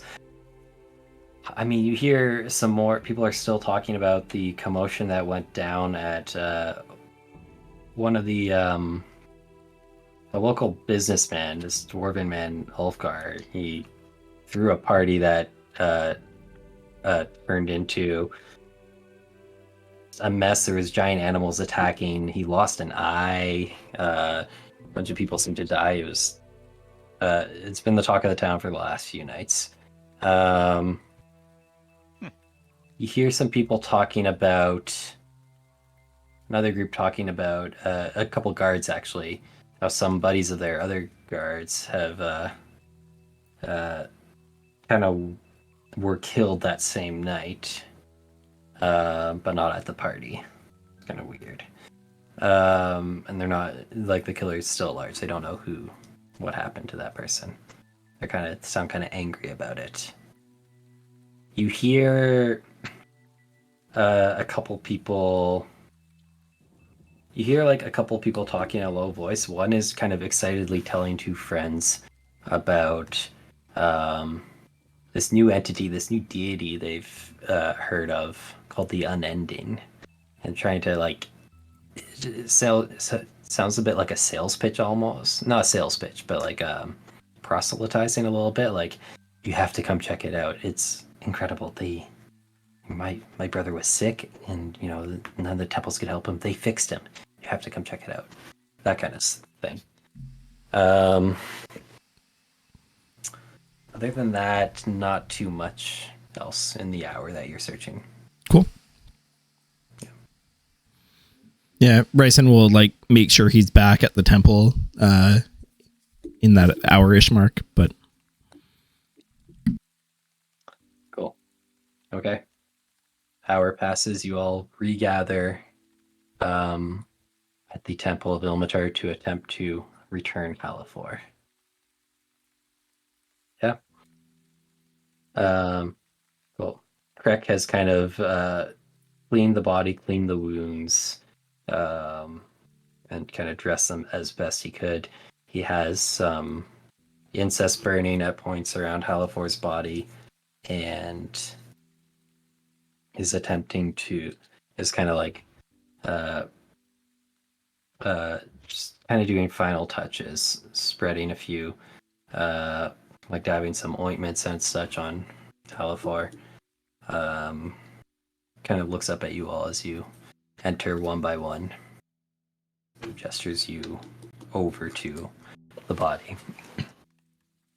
You all gather around, and he kind of looks at each of you before settling back onto Orem. It's like, I will do my best, and I will attempt to bring him back. There are no promises, no guarantees. It depends on whether Ilmater is willing to provide this service, whether he can. And this time, there's not always a guarantee with the gods. There are limits to what they can do sometimes. Depends if your friend wants to come back. I understand. Can I have a baby promise? I promise you I will do everything I can. Okay, That's all we can ask. that's If good. Thank you. It sometimes helps, for those of you who know him best, to beseech the spirit of the friend in whatever way you deem appropriate, and sometimes help forge the connection. Are you ready to begin? Orem just gives a silent nod. Okay, gather around that. Pulls out a small pouch of diamond dust, a pretty significant amount, more than you use for the Revivify spell. Yeah. Starts pouring it over, not dust, a single diamond, fairly large, sizable diamond. Places it on the center of Halifor's forehead, and begins muttering arcane or divine words, making a plea to return Halifor's spirit to his body. All right. So what we're going to do now is called a resurrection challenge. This is kind of the other part of the modified rules. What happens is Krek is attempting to recall the spirit, attempting to perform the spell. While he's doing that, up to 3 people are allowed to make a contribution. It's kind of like a skill challenge. Basically, you can use your skills, abilities, anything. Just role play a plea to Halifor, anything like that. It's pretty flexible to try and help call Halifor back. There will be an individual check for each of you, counting as either a success or failure, depending on what you do. DC is set accordingly. Each success will lower the DC by 3. Each failure increases it by 1. Halifor hasn't died before, so it starts at a base of 10. And Gorka rage and pray, and then have her ancestral protectors try to pray too. Right, Brad. Oh, that's really cool. You can definitely do this. Do you have a skill in mind you want to use for this? I mean, she's not good in intelligence, wisdom, or charisma, so if you... Yeah. I think because you're raging, you could... I think intimidation almost seems more appropriate than religion or something. This that would isn't be knowledge. awesome, yes. Yeah, I think since it's rage based, you are Just going to scare angry Halifor praying, back yeah. to life. Paint the scene a little bit Only of way what I know Gorka how. does. How the Krek is starting to chant, starting to mutter these words. The wind whips up a little bit around the body, kind of blowing the smoke away from the incense. The gem starts to glow, but he's kind of keeping this up. And as he continues to chant and begin the spell, he looks up at each of you, like invitingly, like now's the time. What is Gorka's Gorka just doing? gonna tear the anger out of her from seeing Halifor die and not being able to do anything about it, and just kind of like, not really a yell, more like a sobby yell as she rages and falls to her knees, and ghosts appear around her. The ghosts appear around you, these mixed lizard folk and orc warriors. What are the ghosts doing? They kind of appear around you in rings. I feel like initially they'd look kind of like bewildered, but she'll try to like wave them to their knees to pray as well. And you can let me know what they do with that. Okay, yeah. The ghosts appear in rings around Gorka. Gorka, I think you see them most clearly. They are your ghosts, but you all do see these spectral figures kind of fleeting in and out of view, and then eventually you kind of see concentric circles of them radiating out, filling this space. Gorka, you kind of call them in with you, and they look bewildered. But then seeing you kind of Our move to fallen such comrade, we need passions, to bring them back. this they understand, and they each like take a knee around you, and a lot of them are carrying weapons, pole arms, swords, axes. They start to just rhythmically thump their weapons on the ground in time, kind of in unison, providing a like little background beat. They don't speak or say anything, but they provide this background to your spell, I like that. or your attempt. Intimidation check. Intimidation is a hard skill to use for this, but this is a very cool visual and use of your like kind of features. I'm gonna say DC 12. Okay. 12. Exactly. Gorka, you cry out, and these spirits start thumping their weapons in time around you, and the diamond kind of flashes and glows brighter.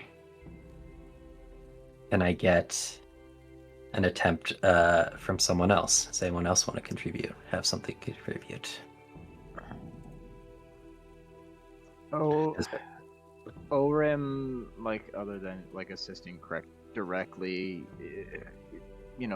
I think he would just kind of like kneel down next to Halifor's body and just kind of say, a plea to Halifor himself, and kind of honestly, I'm trying to think of how long we've even known Halifor for, because I know it hasn't really been terribly long, but A couple weeks. Yeah. It's only been a short while, but it feels like we've known each other for years. You're leaving a lot behind, all of that research, your notebooks, unfinished business. We can't do this without you, buddy. We need your talents, your knowledge, your menagerie. Come back to us, buddy. It's very good. This feels like a persuasion check. Is that what you're going for? Yeah. I guess I would be persuading his soul to come back. I'm gonna put this at a 14. Okay. I think. My persuasion rolls have been great so far tonight. Super so great. Here it goes. Okay. Wow. Okay. Well, you speak this plea, and unlike Gorka, you don't have any kind of supernatural ability you're invoking with this. You're just speaking a plea to the body and soul of Halifor. Yeah. And you put these words out there, and you wait. And regardless of the lack of magic or any other supernatural factor that you try and employ in it, you do see the gem kind of flash a little bit brighter as you speak these words. You have the sense that maybe something got through. Greg is continuing the spell. The gem is glowing brighter and starting to slowly fill over the body. Time for one last contribution. You have it. Does anyone have something else to throw into the mix? Yeah, sure. I'll look around to see if there's any bells in the rafters or anything like that. Is that the case? There isn't a proper bell tower, but I think there is. Yeah, there's no proper bell tower, but I think there would be some musical, like gongs and maybe smaller bells, kind of on this level. It's a fairly squat building, but you can find something like that for sure. All right. So I'd sort of rely on, now that we have the beat going, some music to help guide him back and everything. And just for a bit of flourish, I was thinking of shooting them with my bow in a particular order to sort of make a do do do do thing to kind of lead him back. Okay. That's pretty cool flavor.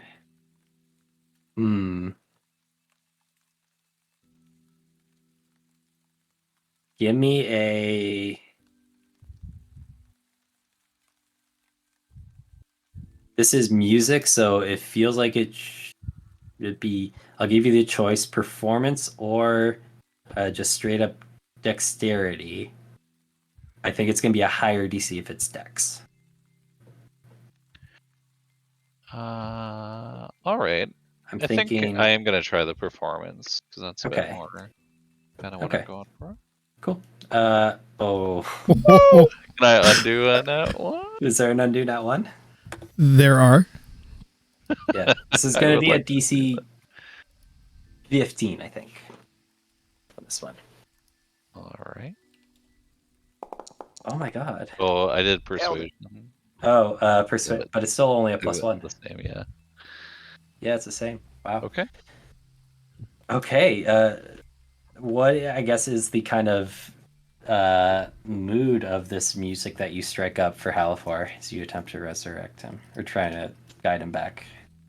Yeah, I guess a little somber to start off, but then a little bit more uplifting, kind of juxtaposed against the beat and chanting from Gorka's army to help Okay. guide the spirit. I love this. Okay, that's really good.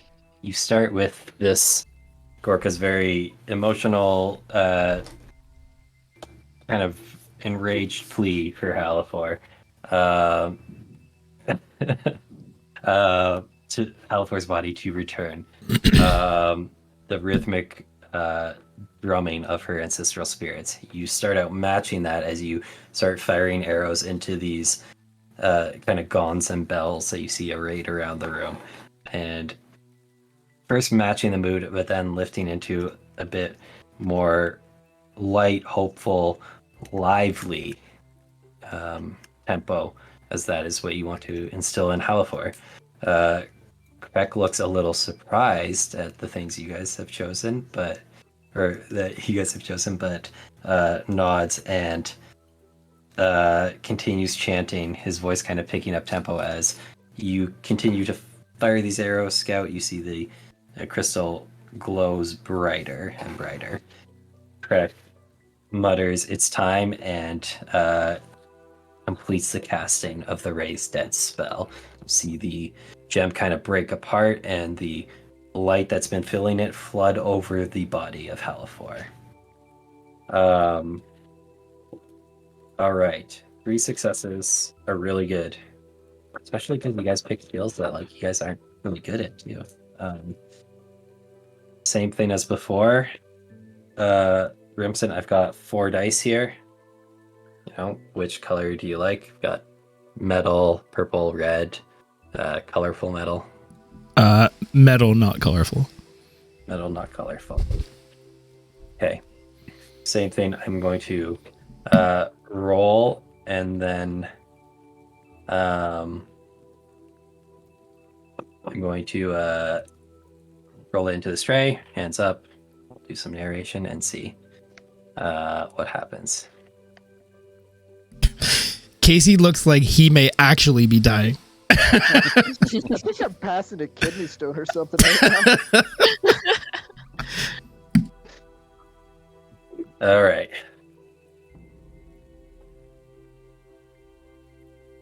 Do you want to say when, or do you want me to just go? Give her. Okay. You watch as the light spreads over Halifor's body, kind of suffusing his entire surface. It is kind of this reddish, almost blood-colored, but not quite so dark. Kind of a bit more bright and vibrant, lively. The colors of Vilmater. It suffuses into his skin, seeming to kind of be absorbed, and you see his muscles kind of tense and vibrate, almost as if he's what we might recognize as being electrocuted. Kind of shakes. He stays this way for a few seconds amid the backdrop of the drumming, the ringing of the bells, the held breath as you watch. And then it settles back. Halifor. It is hot. It is very hot right now. It is extremely. You can feel the metal that you lay against starting to burn into your back, into your through your clothing. You feel battered. You feel bruised. You feel just so tired. You hear kind of a dull clink of metal on metal, and through the kind of sunburst that's now like blocking your vision, you can see the faint outline of a shape of a woman raising her hand, beginning to channel magic into it. You see her now a little bit, and you can see that she almost looks as beaten and broken as yourself. And kind of in this moment, in these last moments of Halifor's life, I think Halifor would probably understand a couple things, 3 things. I think Halifor understands that this woman is losing these fights.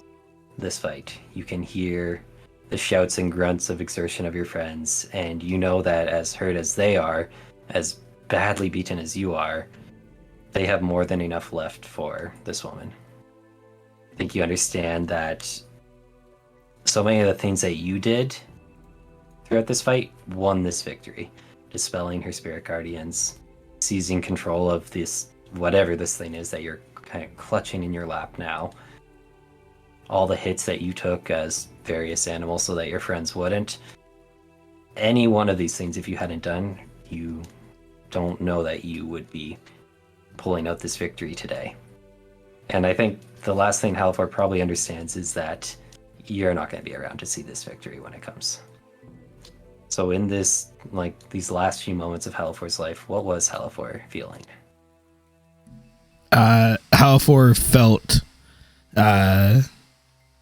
accomplished. He felt that whatever this thing was that had obviously taken its toll on her, whether or not she was good at one point, he certainly felt she isn't now, and that the decisions he made deprived her of that and removed a little bit more evil from the world. You have this feeling of accomplishment, and you can see through your slowly clearing vision this woman looking down at you, furious with you, her hand glowing with radiant energy, and you tell her that she's not going to be leaving with this thing that you have taken from her. And you can almost feel the fury beating off her when you say that. There's a shout, there's a flash, and then there's nothing. That nothing doesn't last, though. This empty floating sensation your consciousness has adopted or departed to is interrupted shattered by this like sudden jerking sensation. You feel tugged sideways, kind of toppling end over end almost, until you feel like you are slammed down into some hard, solid object. Or do you have to draw the breath from you, if that was something you still had to worry about? You blink and look around, and your eyes immediately sting from this fine yellow-gray sand that is blown into them. You are in this massive space, some sort of desert, maybe, standing on a ridge that overlooks a canyon. And you can see in the distance, distant mountain ranges, black over the yellow-gray dirt of the desert. In a rough circle, you hear thunder rumbling from this yellow-black sky above you, almost like a reflection of the yellow-gray dirt of the desert. This thunder crashes and interrupts the shrieks and screeches of creatures, weird creatures whose cries you don't recognize.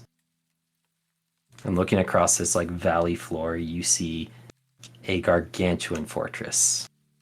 One with thicker walls, taller towers than any you've ever seen in your life.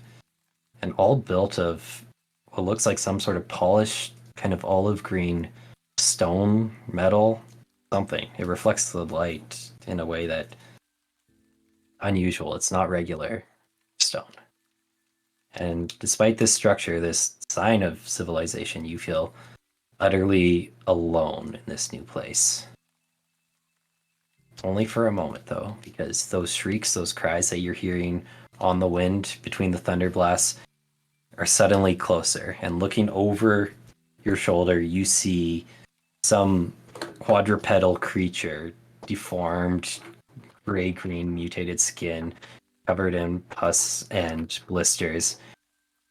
Tongue lolling out of its mouth, just running on all fours towards you. How does Halifor react to this?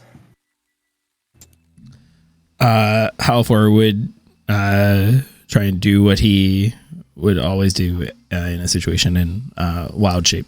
Probably try and transform himself into like a bear, expecting the charge from this thing and wanting to defend himself.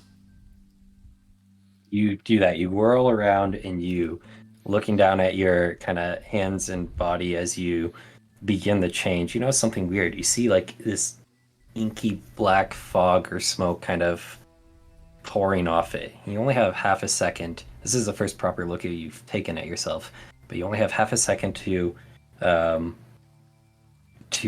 take it in before you begin to change into a bear, a shape that is familiar to you, but not familiar this time as you change. You are a bear of sorts, but you look different from and feel different from how you normally do. What do you think Halifor looks like in this form? The kind of the bear form that like takes shape is he's used to this kind of like corally, almost like you know very watery themed, crustacean-esque bear form that looks very like vibrant and alive. The bright blues and greens that like were really what kind of made up most of Halifor's shapes. As like Halifor like transforms into this, the forms are different. Instead of these greens and blues and like very like natural kind of watery formations, even the like visual looks different. The like energy that's like expelled is like darker, like angrier, and the bear form looks in a lot of ways more normal, like a bear, but as if a bear was kind of infused with like rage or malice. It's this like hulking form that has these like red eyes and just kind of this ominous presence about it. You transform into this shape, this rage-filled bear, and as the creature arrives, leaping at you, I think this creature is fairly small. It is no match for your bear. So with one quick swing, maybe a bite, you dispatch it. And you see its sickly yellow-green blood kind of drip to the ground as you tear it apart. You see it hiss as it hits the smoke, and you feel stinging in your arms as you feel that same blood dripping onto your pelt. As you feel this, as you dismember this bear, you hear the distant sounds of chanting, of a rage-filled scream, of music, bells and chimes, and of a plea from Orym, echoing as if from a great distance, but calling you back. Does Halafor want to return? Halafor like kind of like winces as this like blood like burns his like forepaw, like looks around for like the source of these sounds and these like feelings. Like looks at the fortress in the like distance,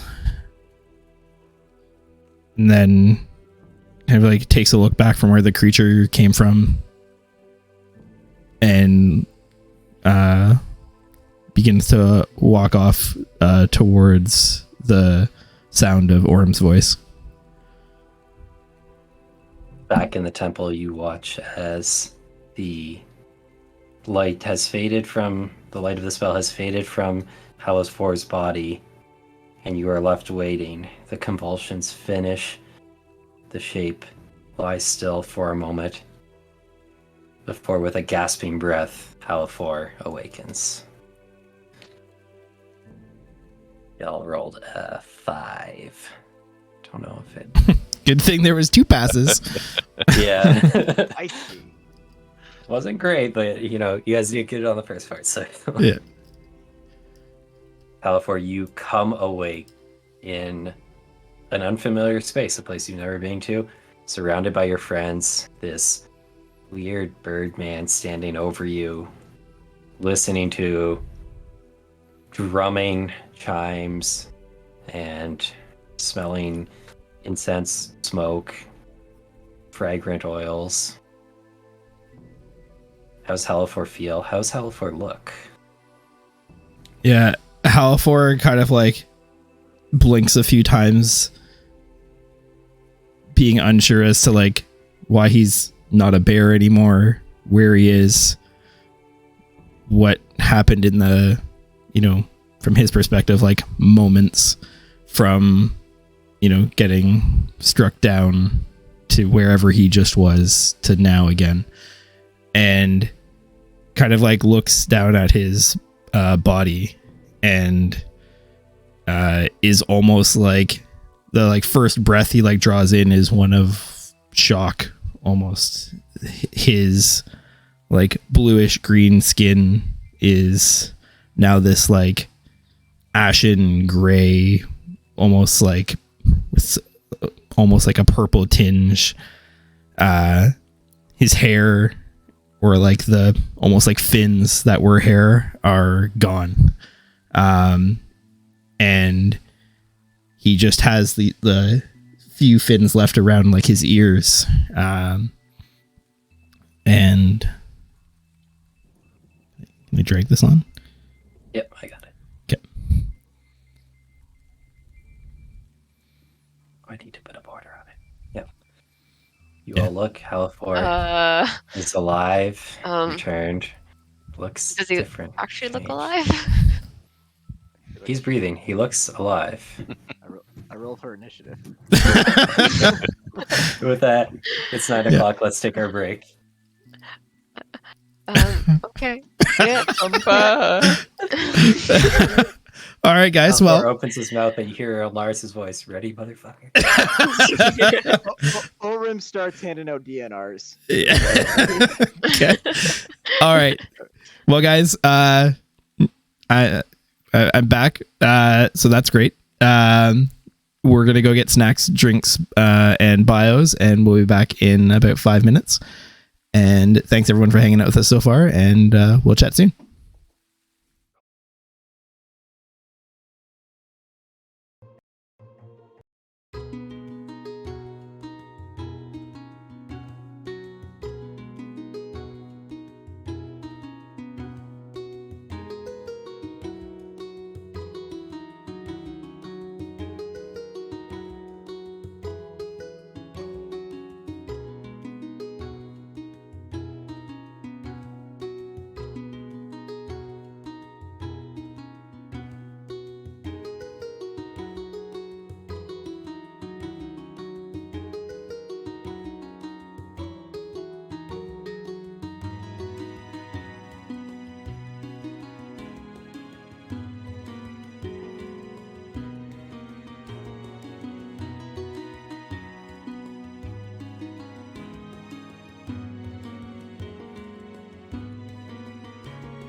And we're back.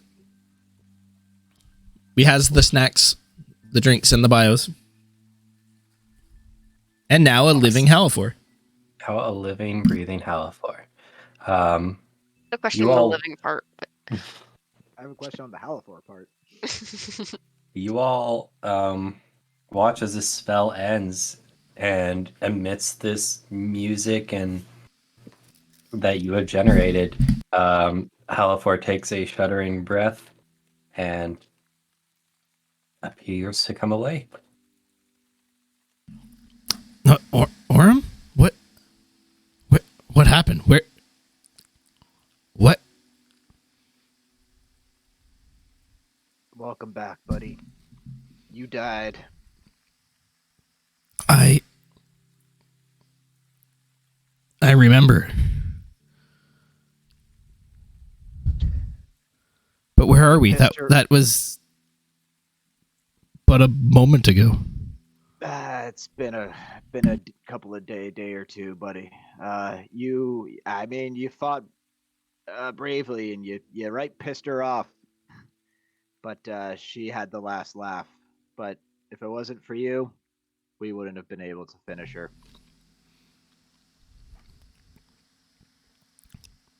2 days. Yeah, it's probably been probably a day and a half. Day and a half. 2 days. Yep. Yeah, we cleared out of the island. We took the ship and made it straight back to Stallport. Brought you here, Temple of Ilmater, to try to bring you back, and we were successful. You look a little different, but you look great. Halfor kind of gets up to a sitting position and runs his hand over his head, feels his face, looks at his hands and his arms.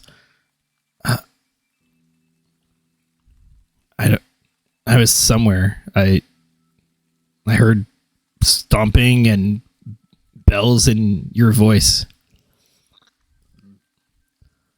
That was us performing the ritual to bring you back.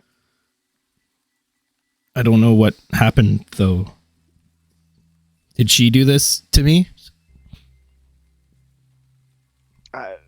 I don't know. Where were you when you heard us?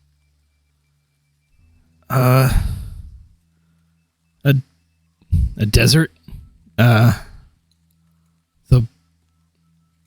yellow black sky. There was a fortress in the distance and some monster.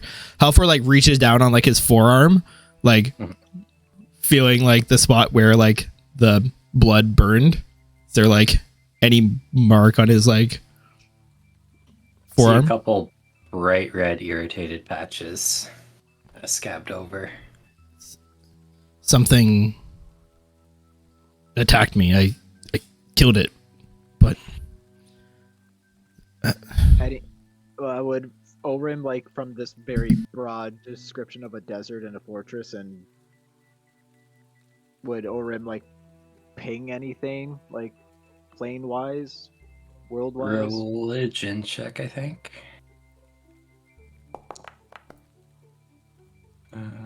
That is a 16.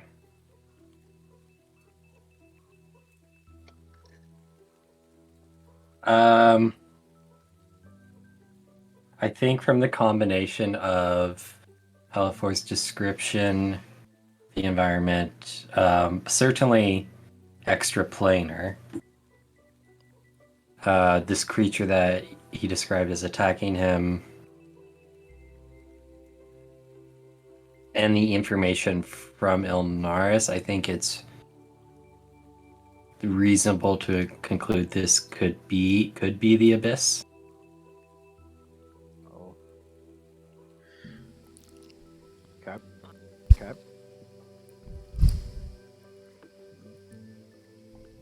gotta say, Orim's not going to share that. Orim is just kind of going to keep that to himself. yeah, Halfor kind of goes to like get to a knee, like kind of pick himself up off the ground.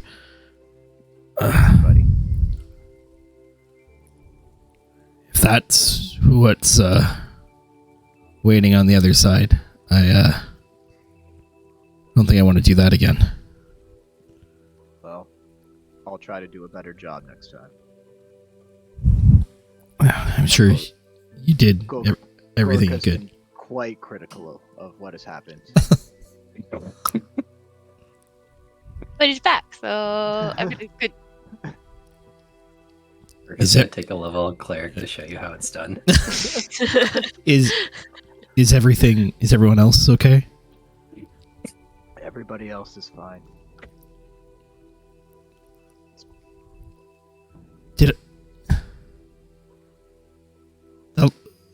The last thing this will be weird. The last thing I turned into, what did it look like?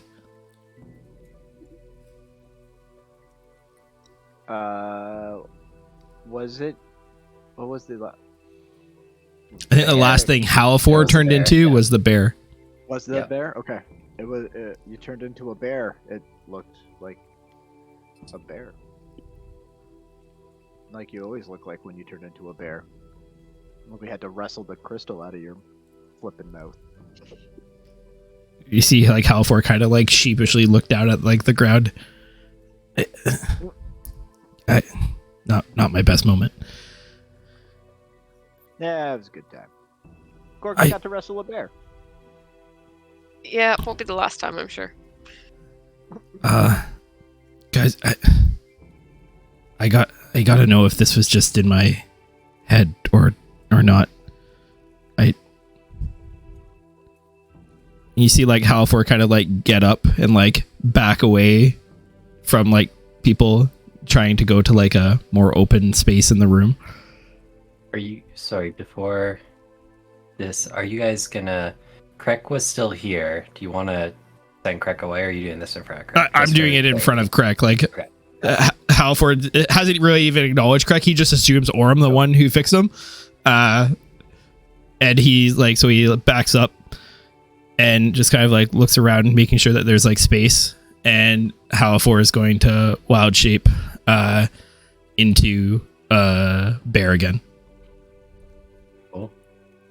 You watch as Crick, don't worry about it. He does this all the time. Krek is watching silently but extremely intent. You watch as Halafor becomes this bear, and it is not familiar to the bear you've seen Halafor become before. It looks, as Crimson described, kind of angrier. Ooh, it's a lot bigger. Yeah, so it's 5 times the size of Stallport. We've got kaiju. Bear destroys Stalbert. See, told you we needed him. Yeah, but like Halafor, like in the bear form, like lets out this like monstrous roar as he like wild shapes, but then just like you see him kind of like looking at like his like forepaws, these like now big like massive claws that are almost like this like reddish black, and he just like looks up at Orem like with these like questioning eyes.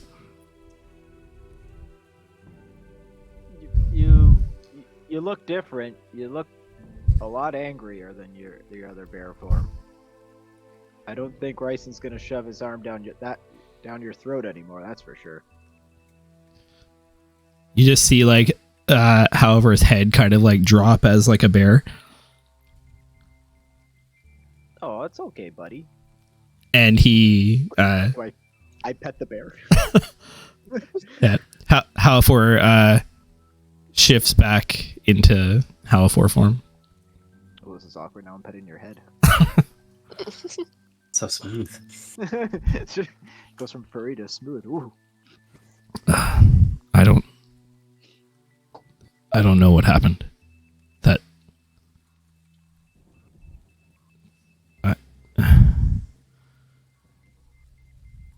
I still feel like me, but everything's different. No. Death has the power to change people, even if they come back. Well, thank you, my friend. Yeah, don't thank me. I was but a mere hand in the spell. It was Crick here who did the most of the heavy lifting.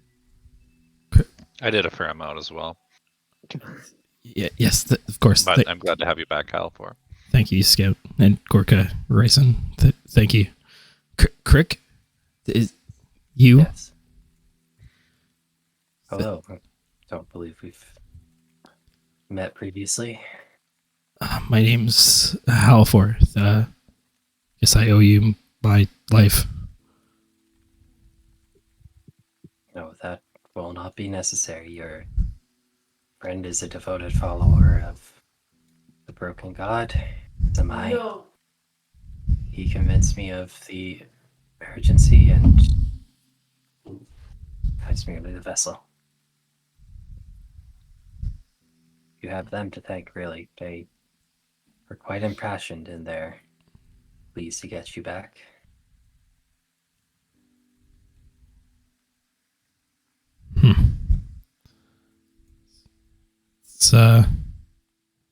It's good to have friends. You may feel weak for some days. Coming back is an ordeal. Yeah, You like feeling how quite all right otherwise? yeah, like Halfor, like as like Crick says this, like kind of like takes stock of himself and is like, whoa, yeah, like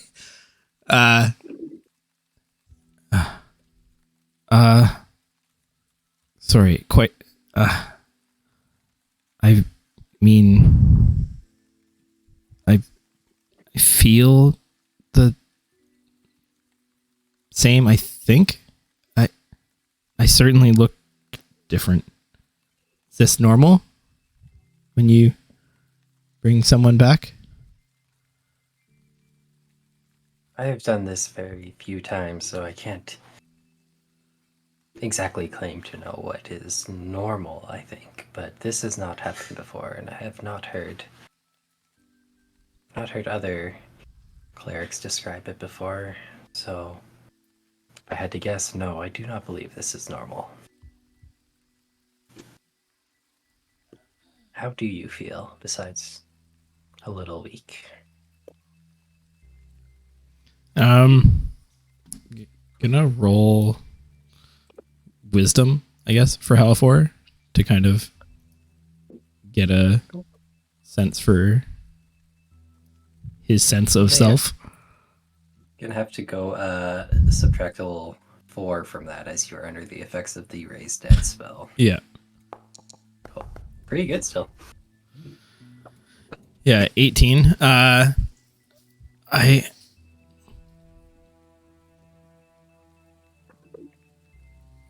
just feel angry.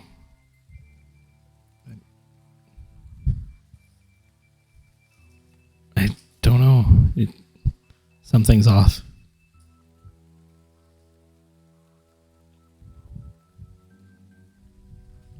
Greg's attention just turns to Orem. He's like, I would in time like to know more of what you have become involved with.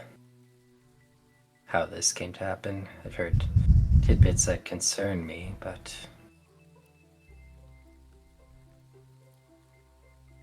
I'm happy you have your friend back. I would keep a close eye on him for now. Thank you, Crick. I owe you a tremendous debt for what you've done today. I trust your judgment and that things you choose to do are in the service of Ilmater's ideals. You owe me nothing.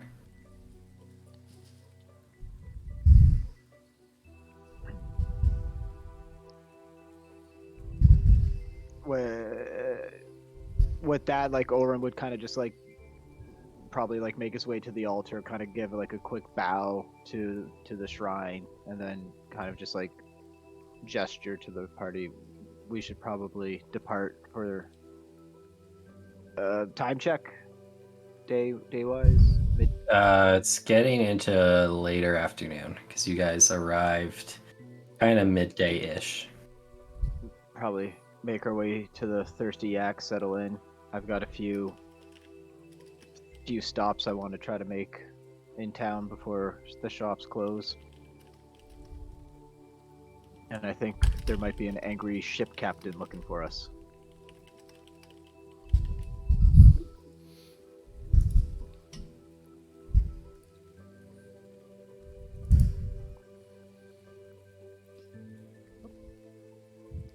Well, I'm good to go. If you get weak, let me know. I can carry you. Thanks, Orca. I think I'll be okay.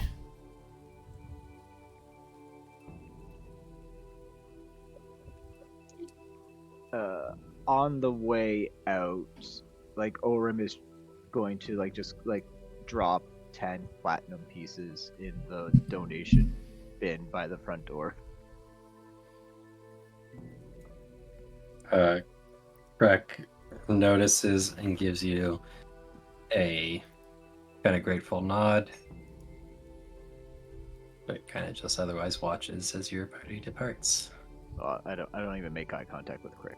I would do it on my way out. So I would I don't want him to I don't want to look at Crick and get judgment. Krek mutters rude. I hate you. You just got chirped. Give me that staff. Oh God.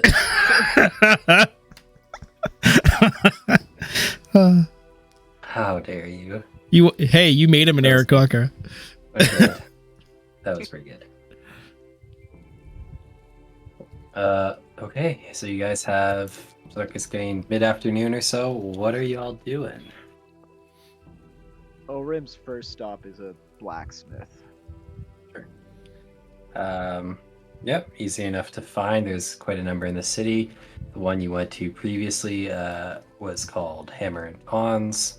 He's going back to his buddy at Hammer and Pond.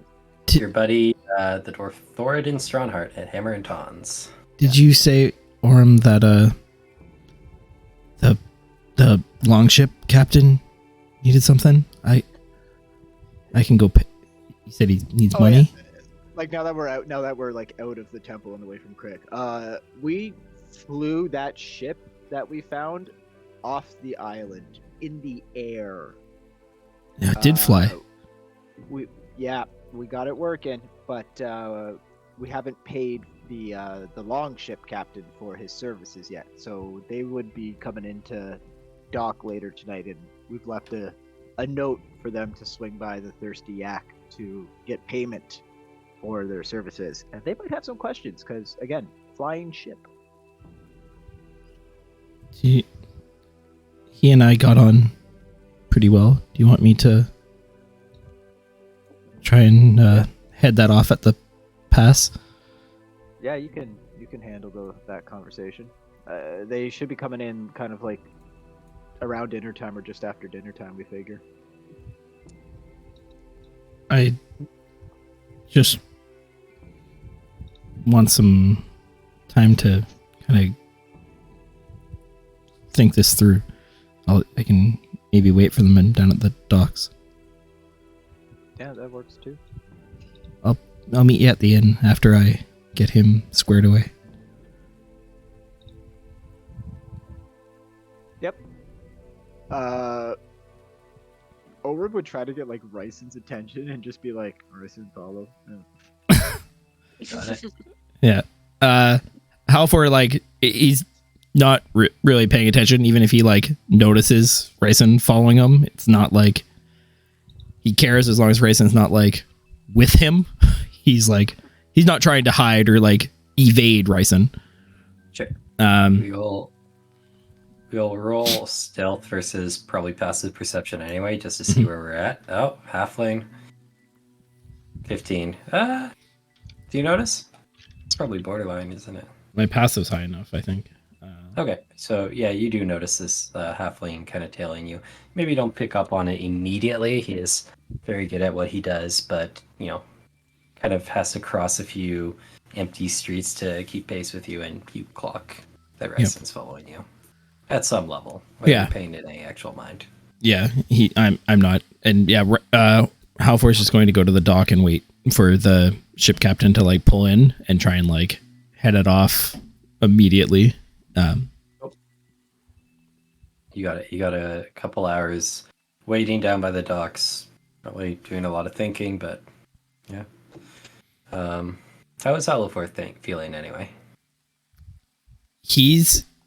Halifor was kind of the most kind of like chill person. Like not a lot of things got him like upset.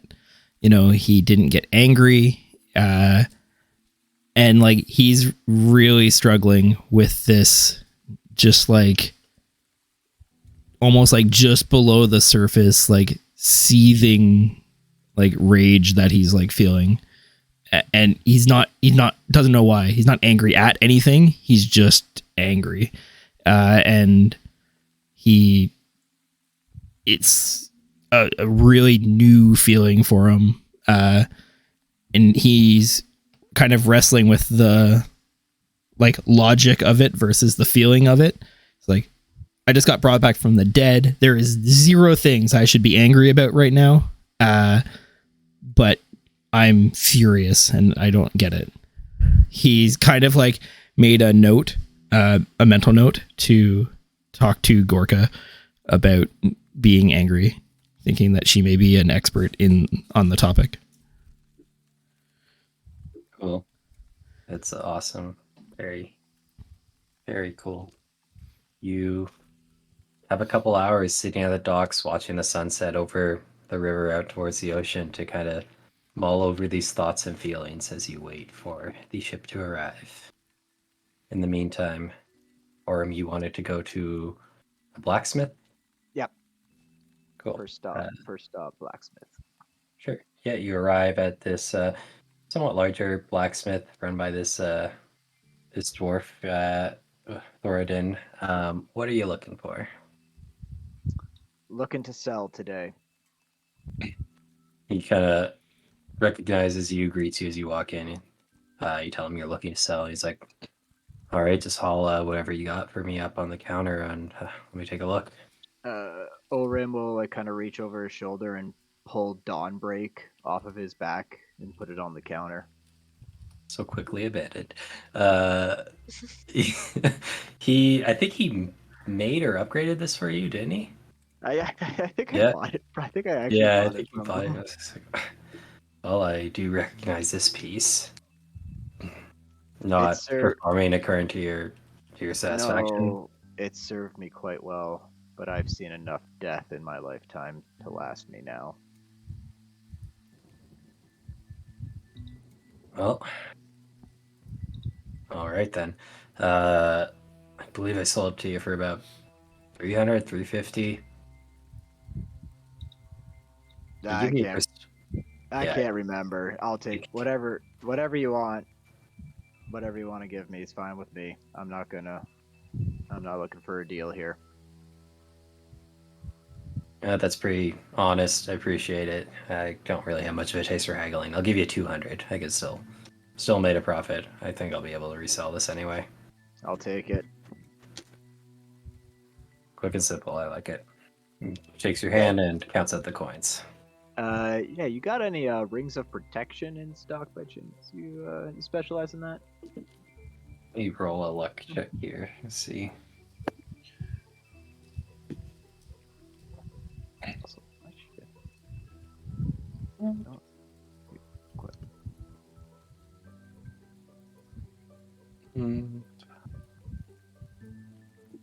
That's right. You know, yeah, I do. I get one of the I have no taste for magic myself, but I sometimes get one of the local mages to enchant some pieces. I'm going to sell some in his shop, sell some in mine. I do have one in stock. Are you looking to buy? Yeah, why not? I guess I should have offered a trade. Rain's a little bit more valuable than I've got some gold here. All right. Sorry, let me pull up a price for you. It's a very good question, Lucas, in chat.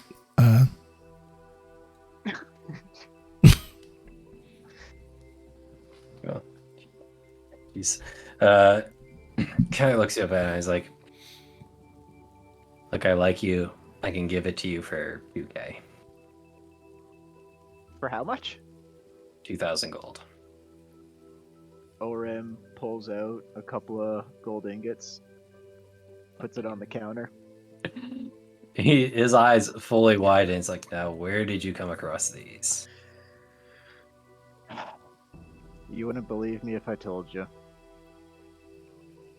He looks at the ingots, sees the unfamiliar stamp on them. He's like, I think you're right. Well, look up here. All right. We get you your change. Wow. Gives you the appropriate change. I forget exactly how much it was. 1,200. We said 1,200 an ingot. He gives so you for 400 gold and change. You motherfucker. And the ring of protection. Spencer is now never communicating an item's weight, size, or value without a quick math check from the interwebs. Yeah, a quick double check. Like, how much is an ingot actually? Don't just say shit. You have a ring of protection on your sheet now. awesome. I just got an error message, just checking that didn't accidentally come to me. Oh. I don't. I think too so. got a error message. Oh, okay, not just me. Okay, I did not. I know. Yeah, I that's just got not a, in case, I don't know. I it didn't said get I it. did have I didn't- permission to change an item. I was like, I wasn't doing anything. I don't know what's going on. Don't worry. If Okay. game's running. I am not I worried. don't know. Cool. It's all good. Yeah, you got a ring of protection on your sheet now. Yeah. Here you mark off those gold ingots. We're gonna keep track of how many of those you got. I got 3 gold ingots left. All right. Orim is done at the blacksmith, and now he's gonna go to a jeweler. You're just buying a bunch of diamonds. Yeah, hopefully. How many diamonds are you looking to buy? 1 gold ingot worth. That's 4 diamonds. I'll say this: you probably have to visit 2 different jewelers, so it's going to take up most of the rest of your day. But That's fine. you can definitely do that if that's what you're looking to do. Yep. Yeah, because we're using the alternate resurrection scales. I'm not limiting access to diamonds. The limit is the rolls. Okay, so I've got 4 300 GP diamonds. Cool. Mark off another ingot. Another ingot done. Getting him. Cool. Oren will then make his way to the Thirsty Yak. Cool. Shops are kind of all shutting down by the time you finish your business. It's kind of like 6:30, 7 o'clock. You make your way to the Yak. Is anyone else doing anything this afternoon? Halifor's waiting at the docks. Bryson's watching him. Gorka or Scout? Gorka will go back to the inn and attempt to talk the chef into letting her cook in the kitchen again. You go back to the Thirsty Yak. You see the innkeeper, this halfling woman, Shayna, who now recognizes you. You've stayed here a number of times, and you just start walking into the kitchen. No, Okay. I'm here to cook. Can I go back? I think you've done this before, haven't you? She kind of greets you warmly when you enter, and then you say you're here to cook. She kind of feigns looking annoyed almost, but kind of chuckles to herself. You kind of catch that flash of a smile before she puts on the kind of theatrical scowl. It's like, now, Gorka, why do you think I'm just going to let you in my kitchen to cook? Because free labor. That's a really good point. You know what? It's not too busy right now. Have at it. Yes. All right. Let's Gorka's cook right in and there. cooking. The chef Well, if likes to cook. anybody's ordering things, she'll attempt to assist with those. If not, then Cool. Give me I think we've been using your wisdom for cooking and your Intelligence. Are we? Oh yeah, you did. You decided that Yeah, you wanted to go that route. You don't have proficiency yet, or do you? No, Still working on it? not Okay. yet. So No, intelligence. she took the chef feat. So yes, as of You took a chef feat. yes. Okay, so roll intelligence plus proficiency. I think +1 because you have that chef knife or whatever that you took from the haunted house. Yes, that is correct. Cool. So 12? 15. Oh no, wait. No proficiency. Proficiency is 15 +1 is 16 because of the chef knife. Gorka, you do a pretty good job. The chef is kind of annoyed at you at first for just kind of barging into his kitchen, annoyed more at Shayna for letting you. But the first few orders come in and you kind of jump to attention and start helping, and he looks like he's going to stop you at first, but you're kind of doing things right. You're doing what you're supposed to, so he kind of backs off and lets you handle a few of the orders. yeah, there's no poisonous mushrooms in the kitchen, so everyone's safe. All right, How's- she'll just work away there for the afternoon. Cool. How's Gorka feeling? Is this like therapeutic for Gorka having after Halifor's Yeah, died, or That's a good way to is put this it. Gorka's just like having fun?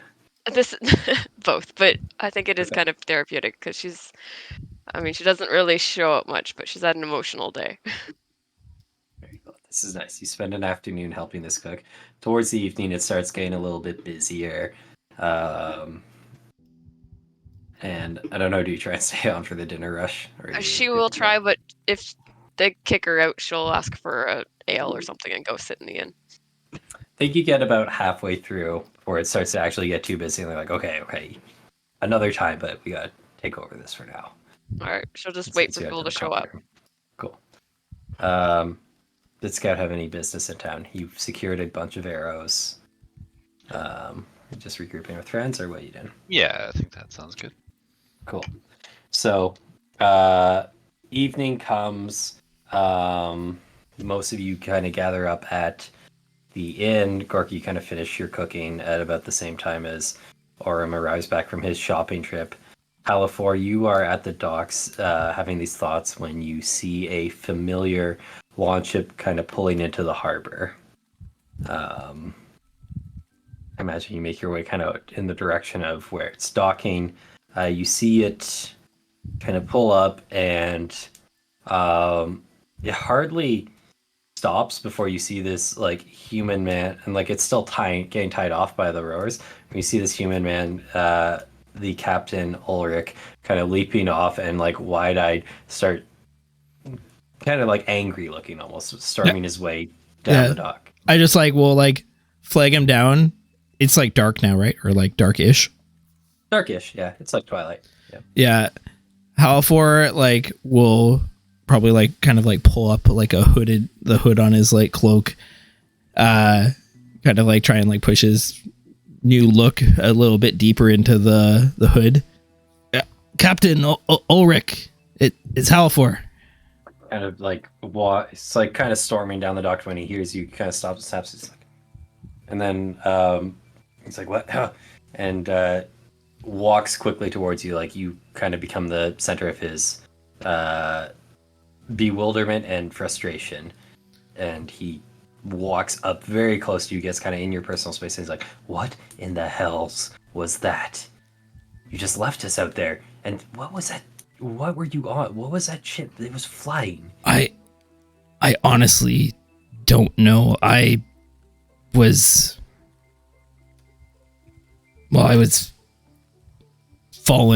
felled by something we fought on that island. I just regained my senses back here. I know they left in a hurry to help me. I understand they didn't square up with you, and I wanted to wait for you to get in to remedy that. Just abandon us there, more like. I don't know what to say. I would have made sure that we took care of our obligations to you, but unfortunately I was not there to make that decision.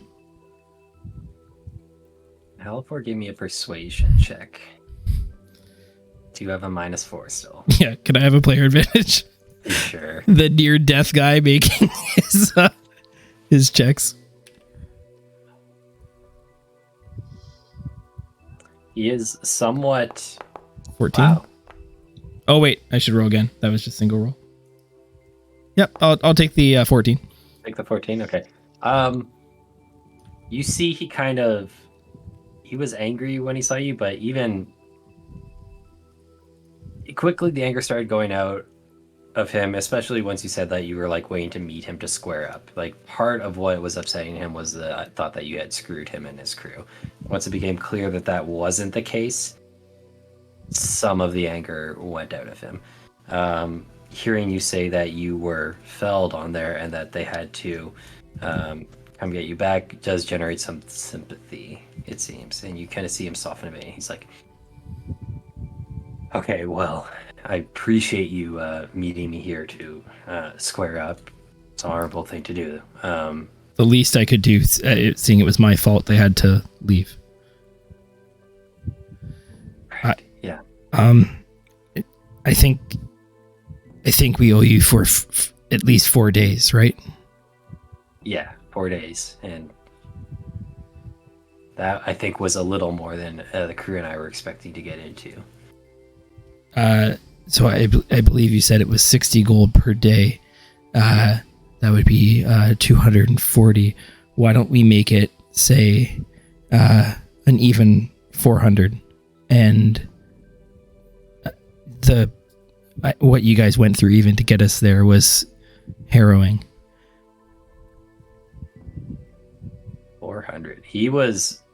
You see the naked shock in his eyes when you say 400, which he quickly tries to cover. He's like, he was going to try and shake you down for a little more. 400 was even more than he was hoping to get. So he kind of like, yeah, 400 sounds fair, reasonable. The men have been through an ordeal. They did not like being out there. None of us liked being out. Jetta kind of liked it for some reason. I don't know. See Jetta working her way off the dock slowly. Kind of grinning. She's a special woman, that Jetta. Scares the fuck out of me. She's got the skills where it matters. Oh, she's good at what she does. She's just terrifying. Yeah, 400. Yeah, that's fair. And Halfor like counts at the 400 and just like before he's like releasing it to him, he's like basically like got like the pouch like in his hand. He's like, I know there was some stuff that might seem fantastical, maybe even, impossible. There's enough trouble in the world without panicking anyone else, right? And like as he like says that, he'll like drop the pouch into Ulrich's hand. he looks at you for a second. He's like, yeah, I think that's about right. No use panicking anyone else. You're a good man, Ulrich. Very good. Should I call you a man? I'm sorry, I'm not familiar.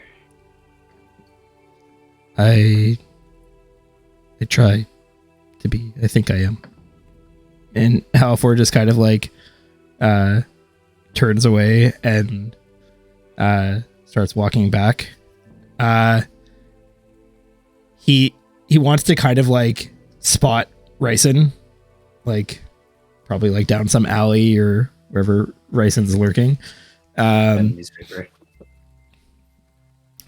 And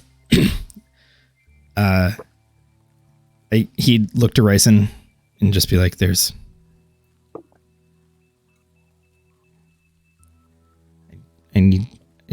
need to know. And he'll like duck into an alley with Ryson. Okay. And he'll wild shape into the wolf. Okay. Halfor, you wild shape into the wolf. What does Ryson see, I guess? Yeah. Ryson, he's seen the direwolf before that Halifor has turned into. Again, kind of that like corally, like almost like carapace vibe. Yeah, that's all gone. This thing has like that same kind of like black, like red streaked fur, these like almost like burning eyes, and the like teeth where like normally there's like canines, there's like multiple sets of like those like canines, almost like fangs, almost like a lamprey type mouth. And like you just like Halifor like shifts into this form, and at first there's like a snarl and a growl, and then there's almost like a sad like whimper. You see like how Halifor's like tail like between his legs as he kind of just like almost like forcefully closes his mouth. There's like fang overbite, and he just kind of like pads past Ryson a few steps before just like changing back into Halifor like mid stride, as like Halifor's head's like hung down as he kind of like walks back towards the inn. Yeah, I think Bryson is shocked and he kind of has the moment of startle, steps back from the creature, then kind of watches you start off towards the inn and before following a bit behind. A few minutes pass, you travel and arrive at the inn not too long after Orem, regrouping with the rest of your party. You're all together at the Thirsty Yak. What would you all like to do? Drink. Easy enough. Eat. Halifor, as soon as Halifor like gets in the door and sees Gorka like sitting at a table like drinking that ale that she acquired, Halifor's just gonna like beeline towards her, like gesturing to Shayna for an ale, and like sit down beside Gorka and just be like, how do you do it? How do you deal with this all the time? You what? You guys? No, sorry. Being angry, so angry. It's useful. Anger is power. Just use it. What are you angry at? Boom. Well, usually it's you guys getting hurt or the world. You know? Taxes. Yeah, taxes suck. What if you're not angry at anything? But you're just angry. So you're just there's no reason. That's all the time? I mean, today, ever since I woke up, came back. My anger usually like really lasts for like a minute, sometimes a little bit less. So like it sounds bad. It's like always angry. And like Halifor just like kind of like lowers his head, like takes a drink of his ale if it got delivered, and he's just like, thanks, Gorka. Well, like, what do you enjoy? Like, I spent the afternoon cooking. It was great. I mean, animals, being free, being like them, studying. Maybe you need a pet. If they're anything like what I turn into now. Terrified. No, I mean like a cat or a dog or a fox. Oh, I have the Crassus back home. Go pet a horse or something. It's not a bad idea. Breathe. Just, breathe. Breathe. Breathe. Okay. You see like Halfor take like a deep breath. And like as he's like taking the like deep breath, you can like actually see his like hand almost like shaking, gripping the like handle of the tankard. Breathe. Yeah.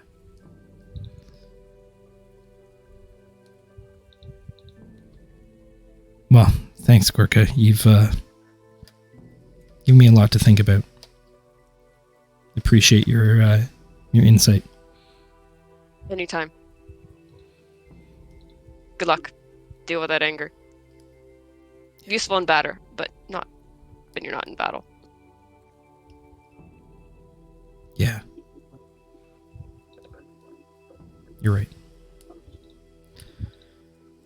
And Halvor just, kind of stare into his drink, eat food if food comes, but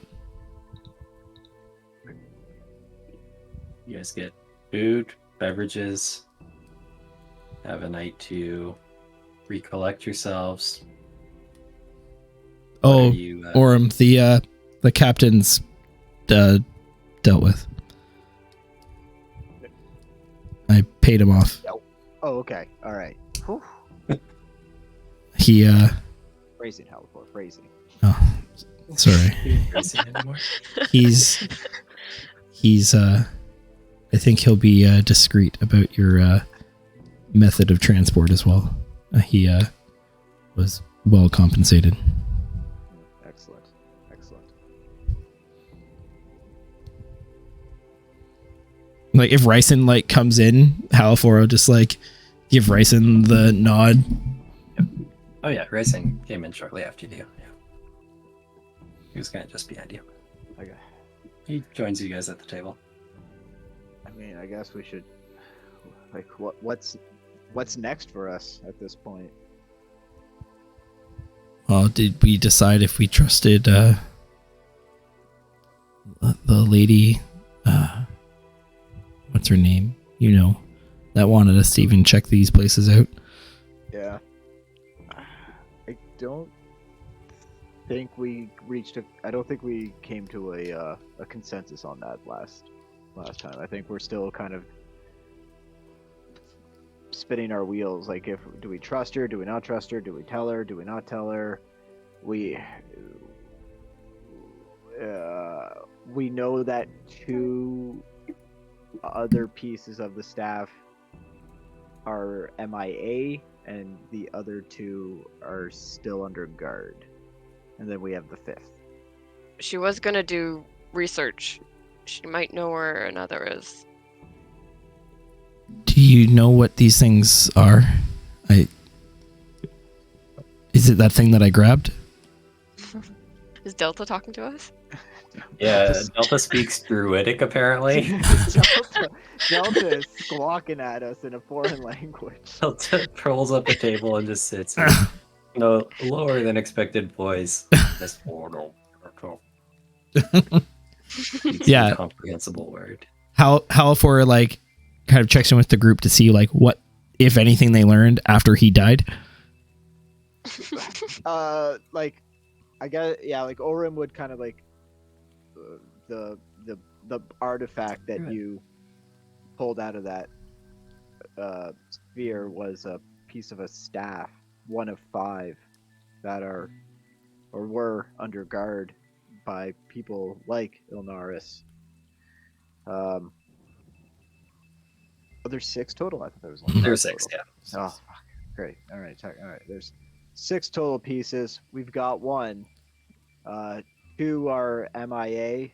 3 potentially still under guard. On location unknown. What's it a piece of? A very powerful staff. Something about taking over the abyss. Would Halafor have heard of any of like abyssal stuff? Maybe not like him directly, but like other people in the guild that have been like Yeah, give me a slash history. researcher so he Yeah. would know where to find the info. You'd know where to find the info if you need to, for sure. But give me a history or religion check. I think they're the same for you, actually. Yeah. I'll do history because I feel like it's more Halafor's vibe. Sure. 8. I mean, you've heard just tiny bits and pieces about the abyss. Probably wasn't really your focus, I think, with your research. No, definitely right? not. So it's yeah. You know, like the rudimentary bits. Like it is a lower plane, very evil place, very kind of hostile to other planes. It is, the denizens of the abyss are demons. They're fiends. The basics.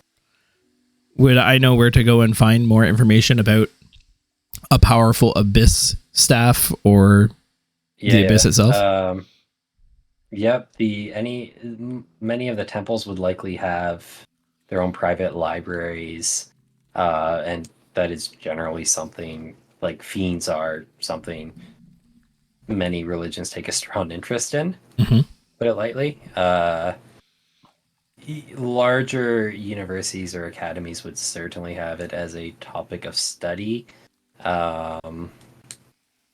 Because of your feature, there is probably having spent some time in Saltport, you've kind of picked this up in passing. There's no like university or anything necessarily in Stalport, but there is a very significant one in the city of Conanfall, which is a ways away. It's all the way over here on the map.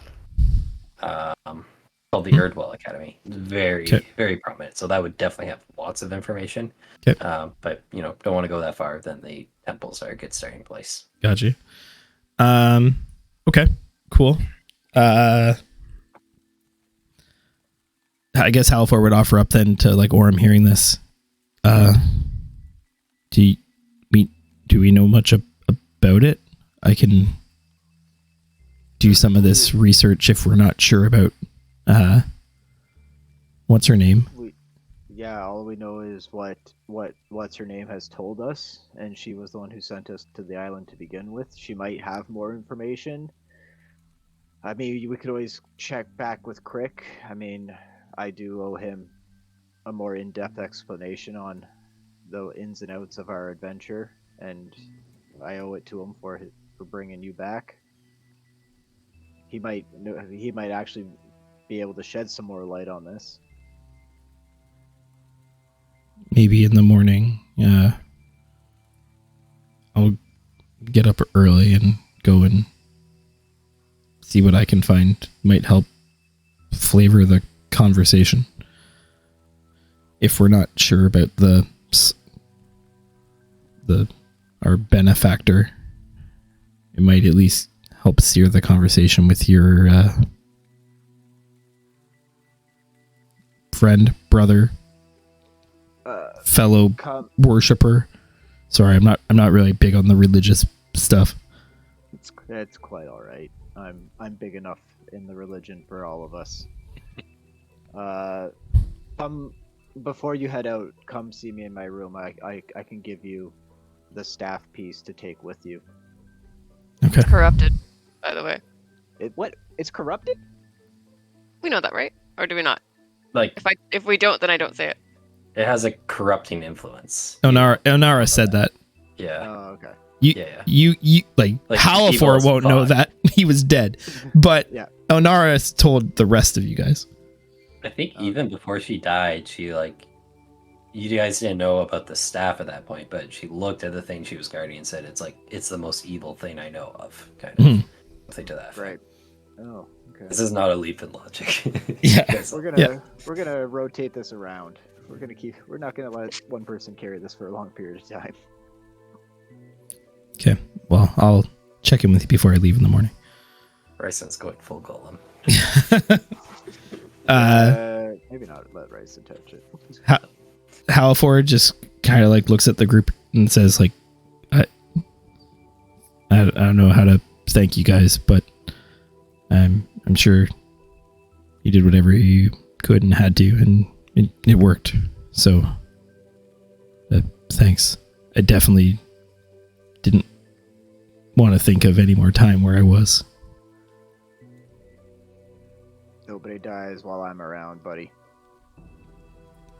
Or at least no one stays dead, which I'll take given the alternative. Yep.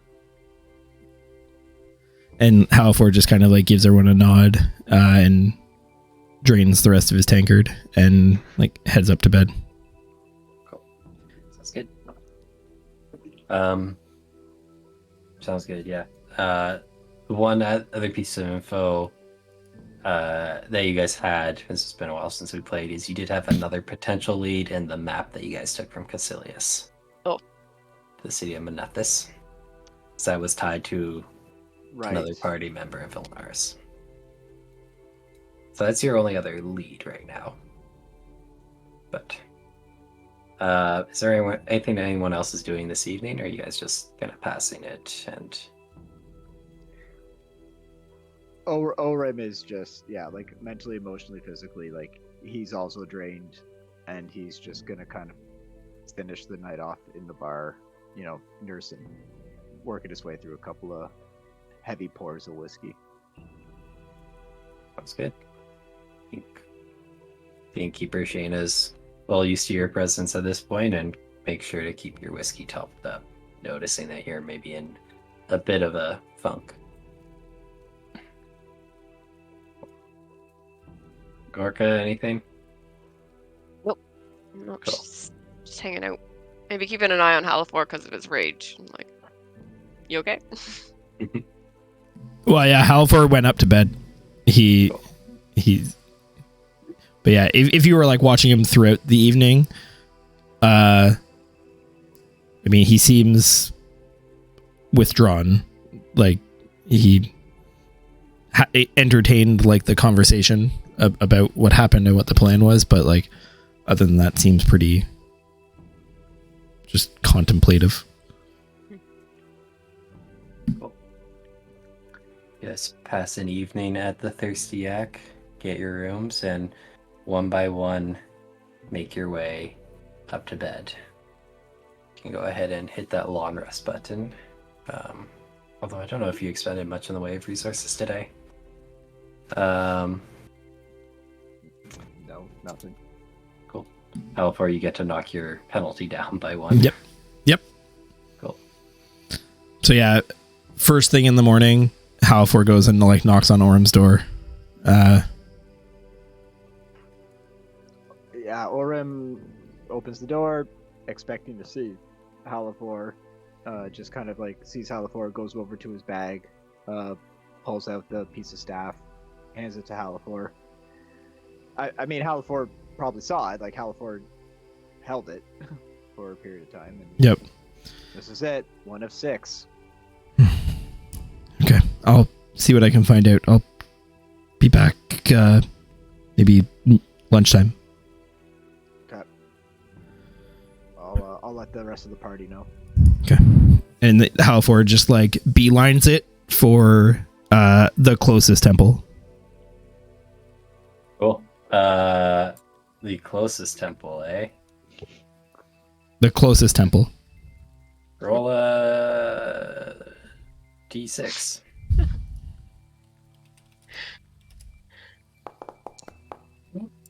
Give me 1 second.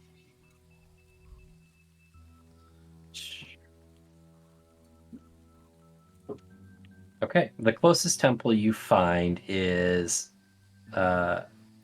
not one that is familiar to you, not one of the ones you and your party have visited a lot. The closest temple you find down in the docks, or towards the docks, is a kind of an interesting looking building. It's like 1.5 stories tall, but it's got kind of this like semi-rounded roof. like curved. Mhm. So it looks almost like one of those very high peaked, like very Nordic looking temples, like a stave church, I guess, but kind of like puffed out almost and ballooned to like a helmety kind of shape. Cool. It bears a symbol of kind of just a top down view of a kind of stylized turtle, almost like a shell shape, and then like the kind of like angular fins and a head. This is a temple to the great turtle Matoa. Just gonna put it in here. Yep. Delta knows it, I guess. Delta knows. So yeah, I just like walk in. As I'm walking in, I'm going to cast guidance on myself. Mm-hmm. And find a priest and just say, excuse me, might there be a place where I would be able to continue my research on some of the abyssal fiends? I'm writing a paper for the Simic conclave on the dangers of dealing with these entities. Okay, so you walk in, you find this kind of a middle-aged halfling man. It's kind of the first priest you run into, in this kind of open temple, which is kind of interesting looking. It's got like a lot of kind of small ponds and like little rivers running through it with platforms that run along that you can walk along. It's like fairly dimly lit. It's very humid and kind of dank inside. He kind of gives you a quizzical look as you kind of give the story. He's like, well, we have literature, but it's generally not open to the public. Surely you've heard of the Simic Enclave, and I'll like show him the Simic insignia. Can you give me, yeah. He looks a bit curious at this. Doesn't. Oh, pretty well.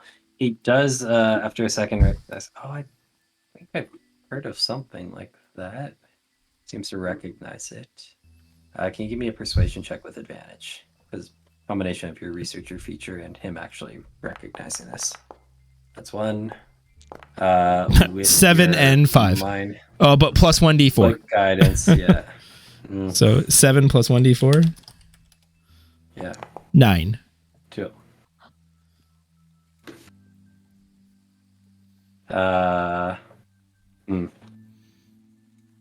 9 isn't quite good enough. He kind of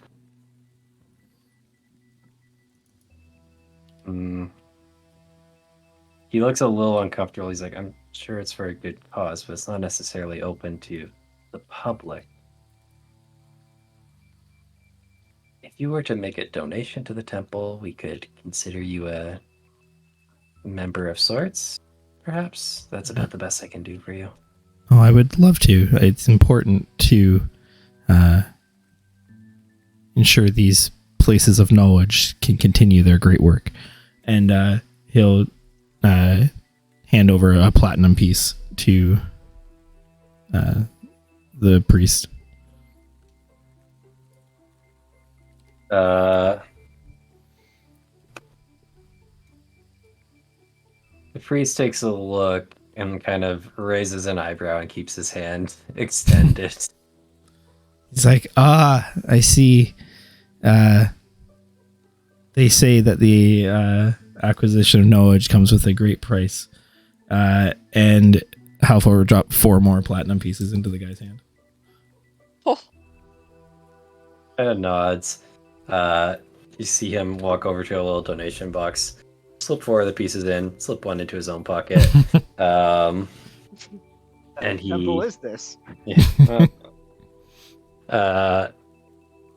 He kind of nods. He's like, "Well, welcome, brother," and leads you into a back room with the temple's private library. So you're just gonna spend some time doing some research.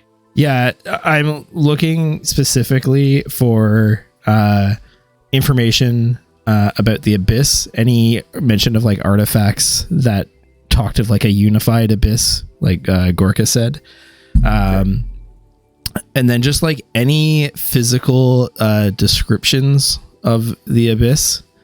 Because Halafor is smart enough to at least have some like gnawing questions of like Abyss thing, most evil thing ever. I took it, I died. I don't like where I was. Something tried to eat me. So trying to line up where he was with what he experienced. Sure, give me an investigation check with advantage. Can I guidance myself before? Sure. Yeah. Okay. Oh, nice. And give a 16 plus 1d4. yeah, 17. 17. Okay. You're searching pretty broad, and you kind of realize quickly there's not a ton of information on the Abyss.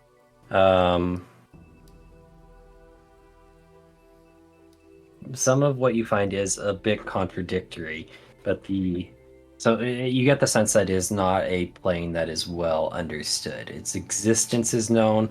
Some powerful mages can briefly pull creatures from the Abyss to this plane, like very briefly, but it is not a place that is well understood. You don't get necessarily anything that matches the description of the staff or any like specific information on that. I think what you get is a sense of, one, the lack of information, two,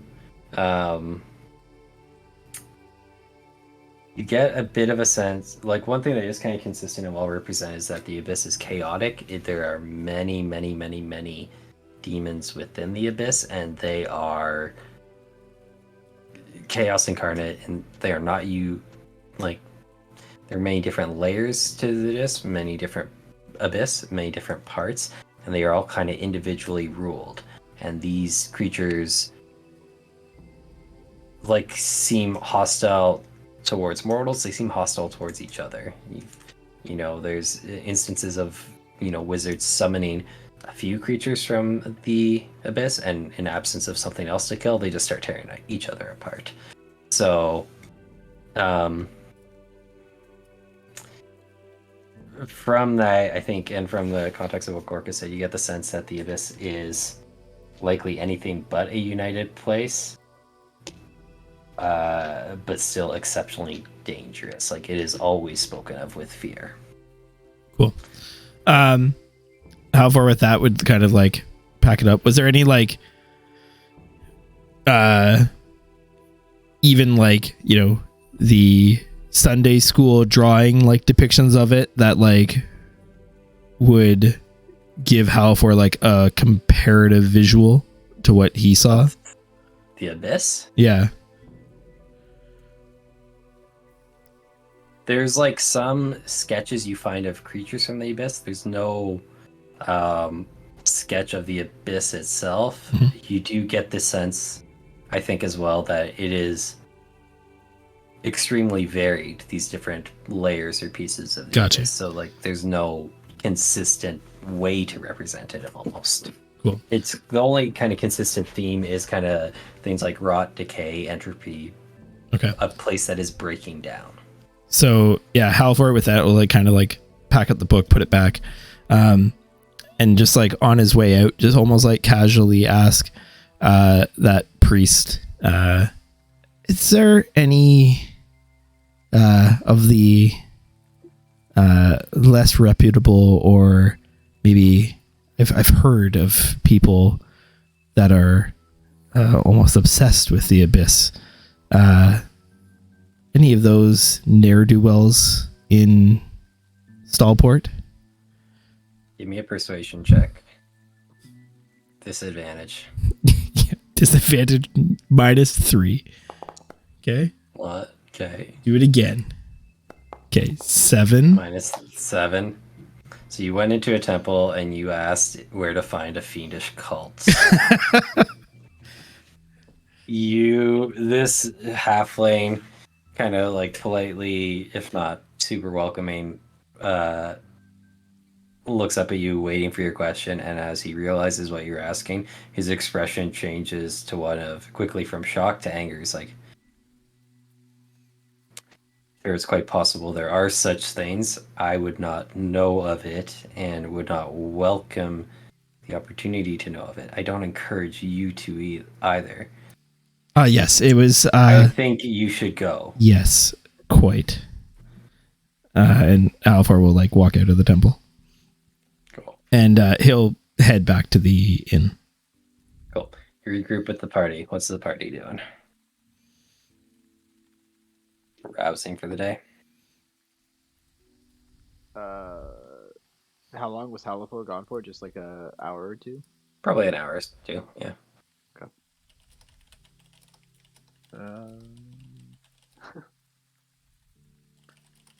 Orem probably would have left the tavern like shortly after Halifor left, and just he has one more errand that he wants to run before he kind of turns his attention back to party matters. He would be looking for something kind of akin to like the Salvation Army or like the Men's Mission. Not quite Riva's Hospice, but Sure. something that just kind of like caters to the poor, or like a service that like caters to the poor, like meal service or like shelter service. Well, there's this great hospice called the Lawn Embrace. No, I'm not going there. Okay. Yeah. I mean, if you start asking about this, people actually start pointing you in this direction, and you are perhaps a little dismayed to hear what you're told, but there is especially amongst the most destitute in the city, a growing kind of reverence and gratitude towards this place. Make also let's say a perception check.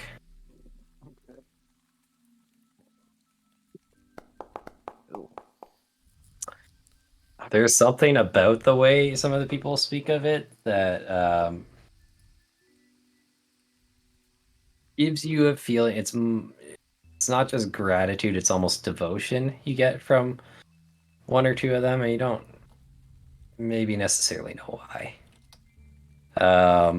Other than that, so there's people who talk about that. The next best bet would probably actually be the temples, and even honestly, Ilmater's temple is probably one of the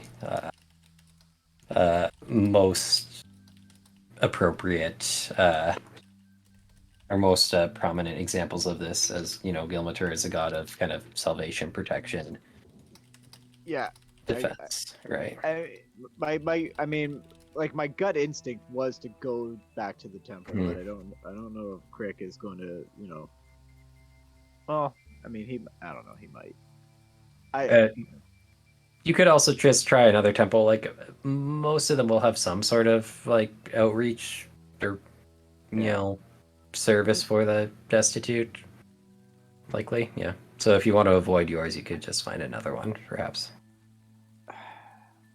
No, like I guess if like Orin like accepts the fact, like if he like after like hearing like words around town and kind of just like resigns to the fact that like his temple probably does the most for the unfortunate, then he would probably just return to the temple. Okay, you return to the temple. Krek is in there as usual, kind of getting the place in order for the day.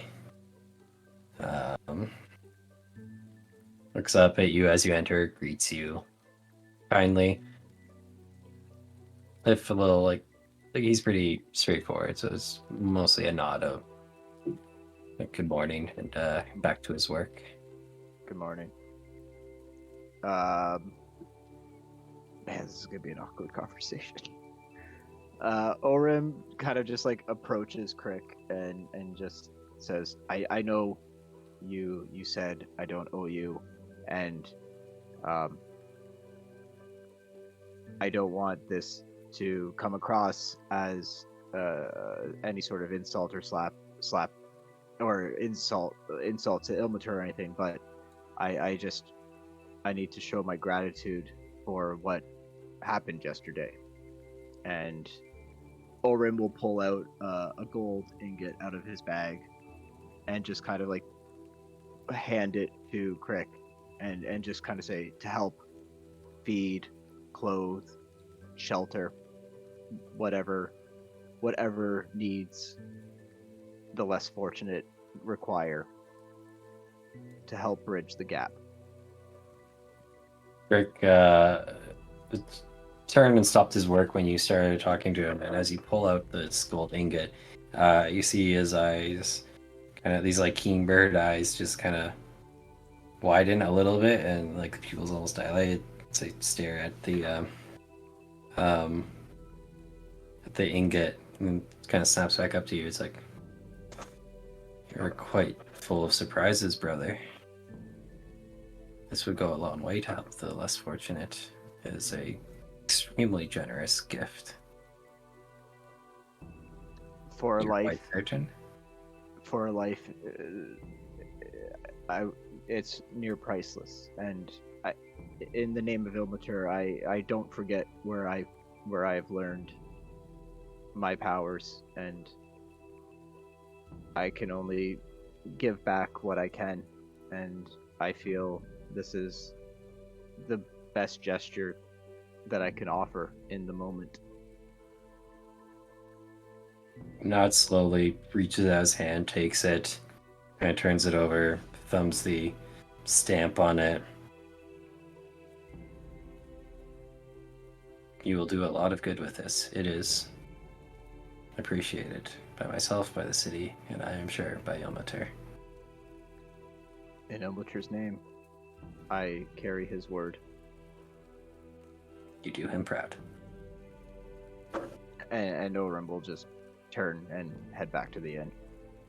Take a point of inspiration. That's very fitting for Ilmater.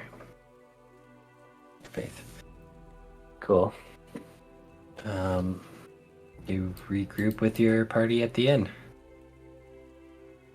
You all gather in the common room of the Thirsty Yak, and what would you like to do? I think we should go see Cathra.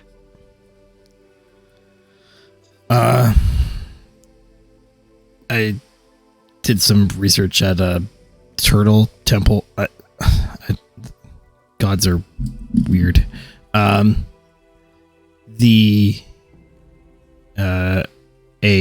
I got extorted for money by the priest. No wonder they have such nice temples. Also, I couldn't find out anything specific about crazy abyss unifying staff, but everything that I read talked about how non-unified it is, and it's still dangerous. If they ever were united, I fear what that would mean for everywhere else.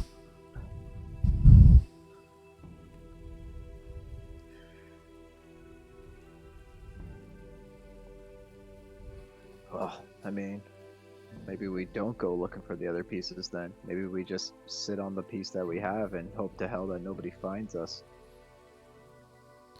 I don't know about you, but I'm not gonna live forever, as clearly shown by this week's events. And even as a druid, I'll expire eventually. And I feel most of us will be the same, some sooner than others. If what you said is true last night, and some of these have already gone missing, I'm not sure we can just sit on this. Agreed. I agree too. All right. Well, Yeah, maybe we do talk to Cathra. I mean, she did send us to the island. We should probably let her know what we found. And she might have more information for us too. Whether we Yeah. trust her or not, I think it would be informative. I mean, I guess she hasn't really given us a reason to not trust her.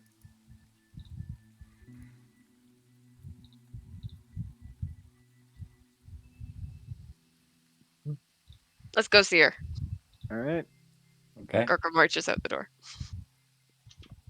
I love Gorka. You all make your way out of the inn towards the Radiant Sanctum, the Temple of Dalastra. You only have to walk for 10-15 minutes before you arrive at this now very familiar white marble temple. Kind of a smaller version of the one you found in Nil Kalora, Horum, and Gorka. You enter, make your way again. You don't see Catherine in the immediate entry hall, so you kind of make your way towards the back, towards where you know her office is, and you find her sitting there, kind of having her breakfast for the day. It looks like kind of just getting ready to start her day.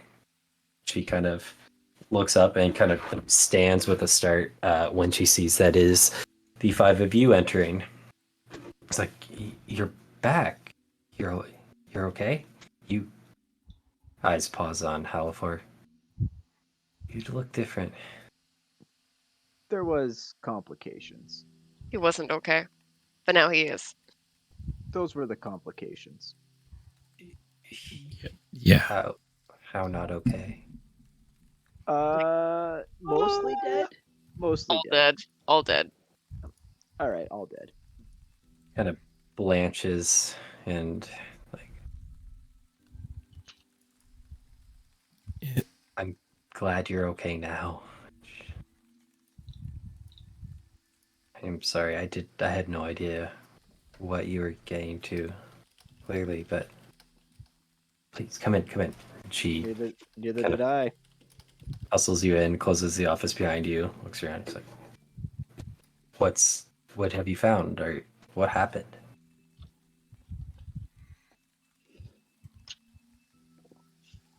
Island was deserted. Not a soul in sight. Okay. Makes sense, I guess. Do rocks have souls? I don't personally believe so, although there are many who believe that, everything has a spirit of sort. This is off I don't topic, need I it. No. think. Yeah. Okay. Halifor just kind of like looks at Cathra, and like looks at like the group.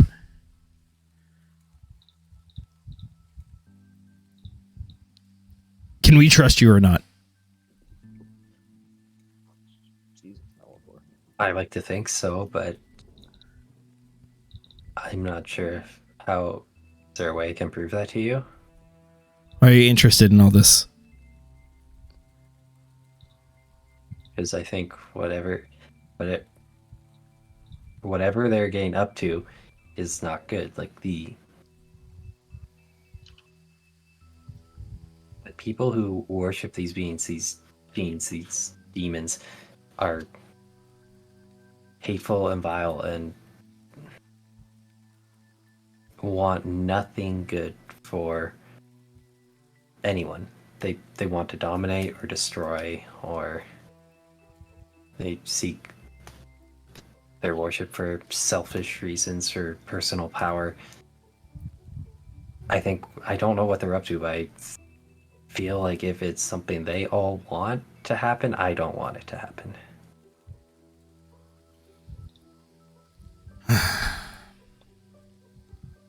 You found this, and Halifor reaches into his pack and pulls out the staff fragment.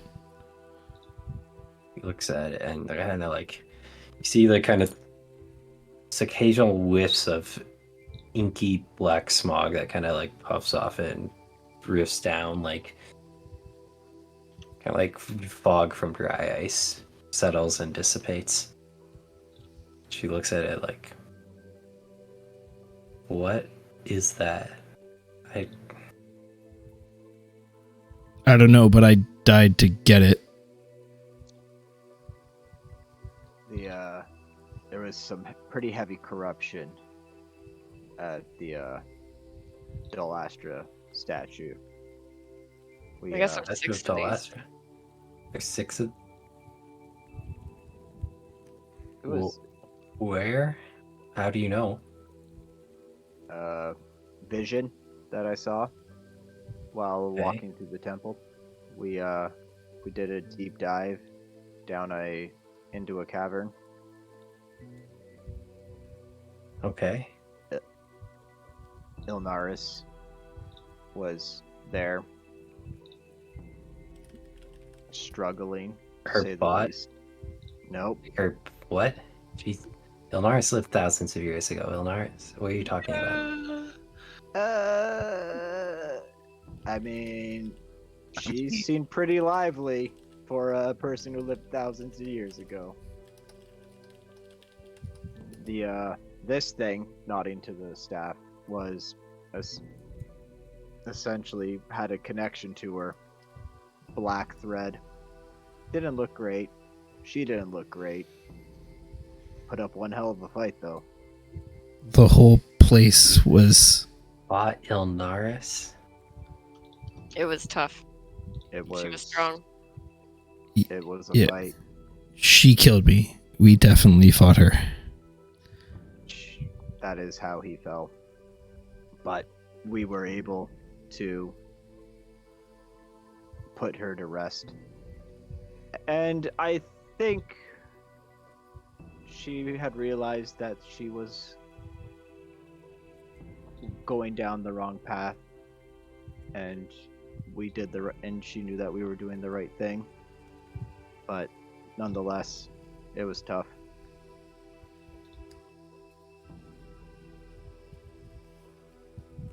And The- this is.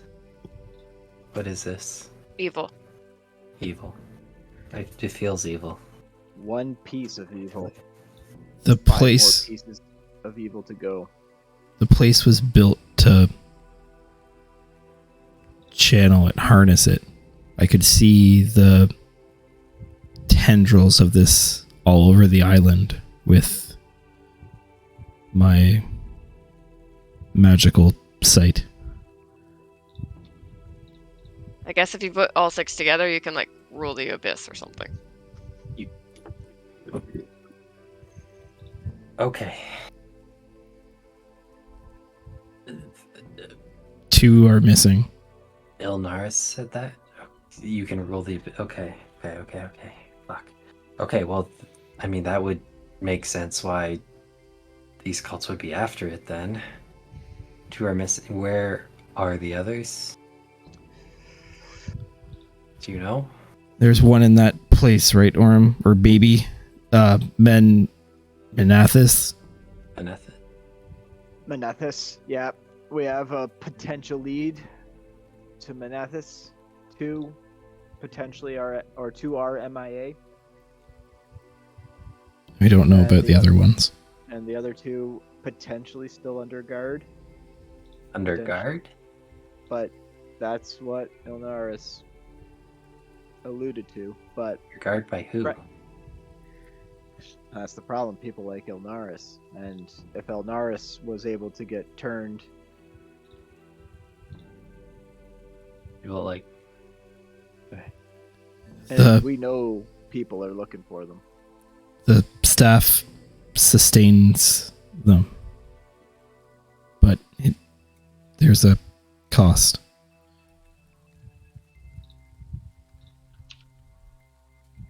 Faustine.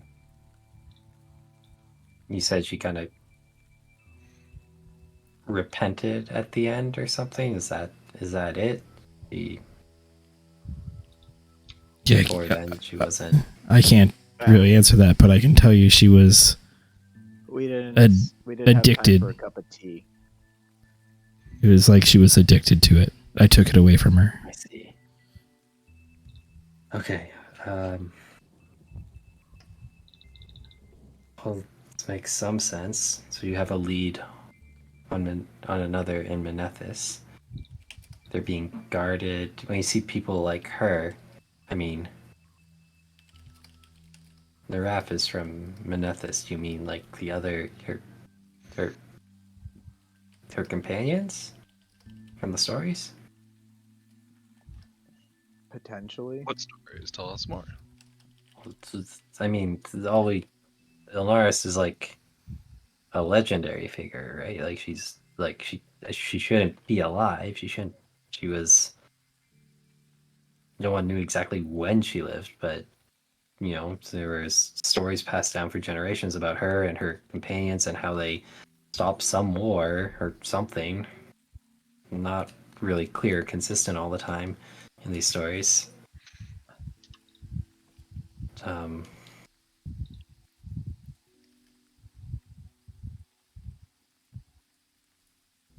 I mean, Naraf was one, and Naraf is tied to the city of Menethys. You found a map there.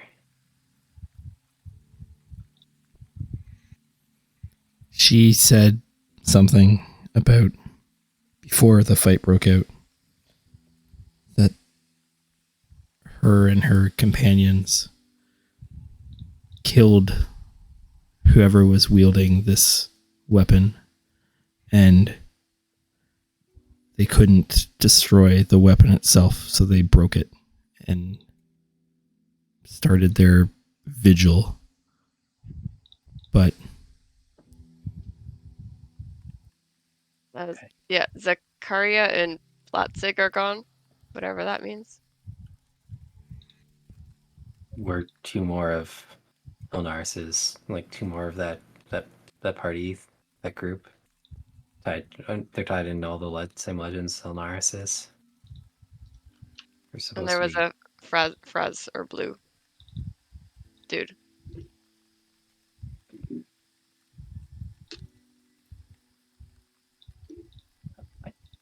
Don't know who that is. do you have any books on actual detailed books about the Abyss?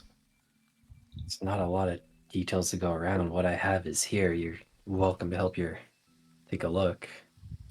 Halvor just like walks past her and starts like Sure. browsing the shelves. Okay. Are you? They're under guard. They're under guard by. Okay. Is that your plan then? Are you going to Menethys? This, I think you should keep well hidden. So in a backpack.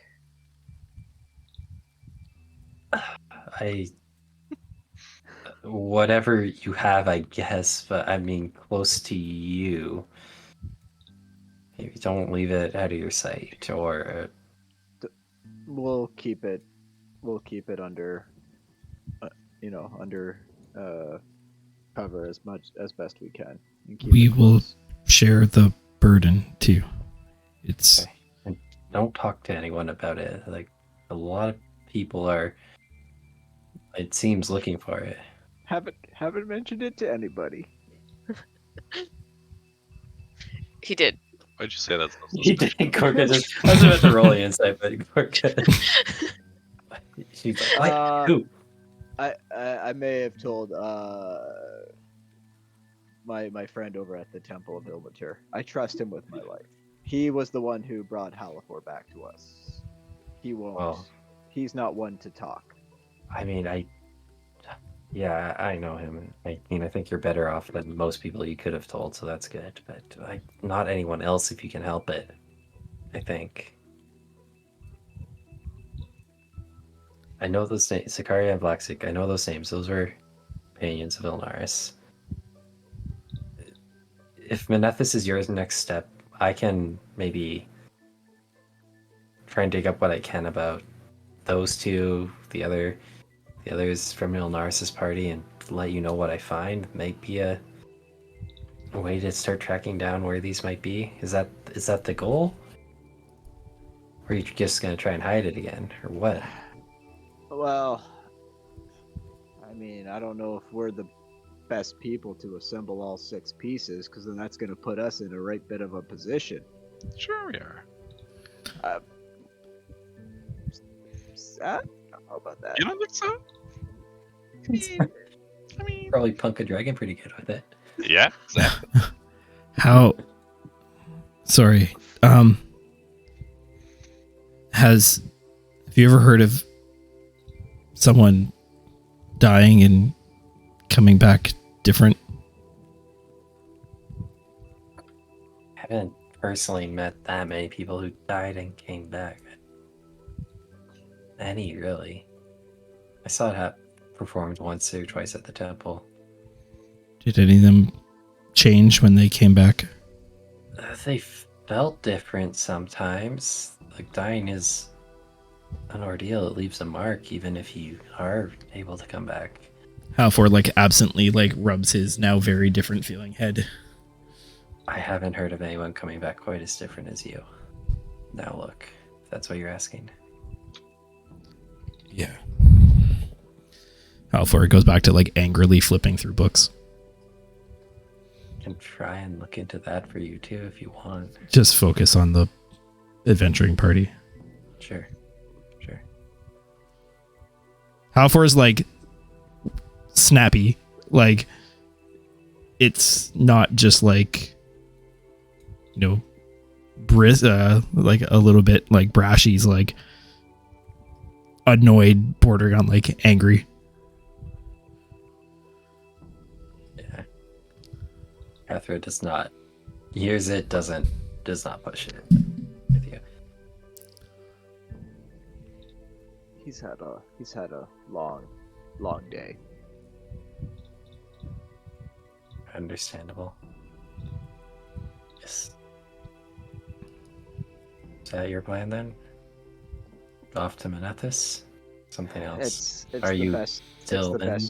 It's the best lead we have right now. So I think that's where we're headed next. Okay. And hopefully we don't bump into anybody along the way. It's a long trip, but hopefully I'll dig up what I can for you. Is there anything else you need? Anything I can do? I feel awful for what you've went through. This will be an odd question, but I guess I was not around, but did my idea work for getting the crystal working? He just like cryptically like looks at Scout. Yeah, it's yeah, I'll give you more details later, but yeah, it was successful, and we got yeah, wink wink, we got some wheels. Wait until you see these wheels.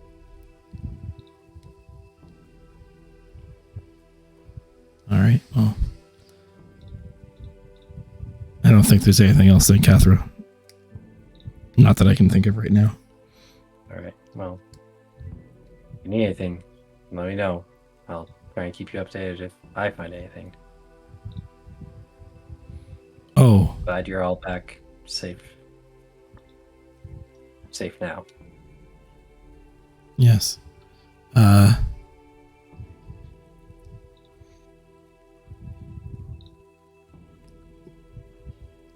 Yes, that's fine.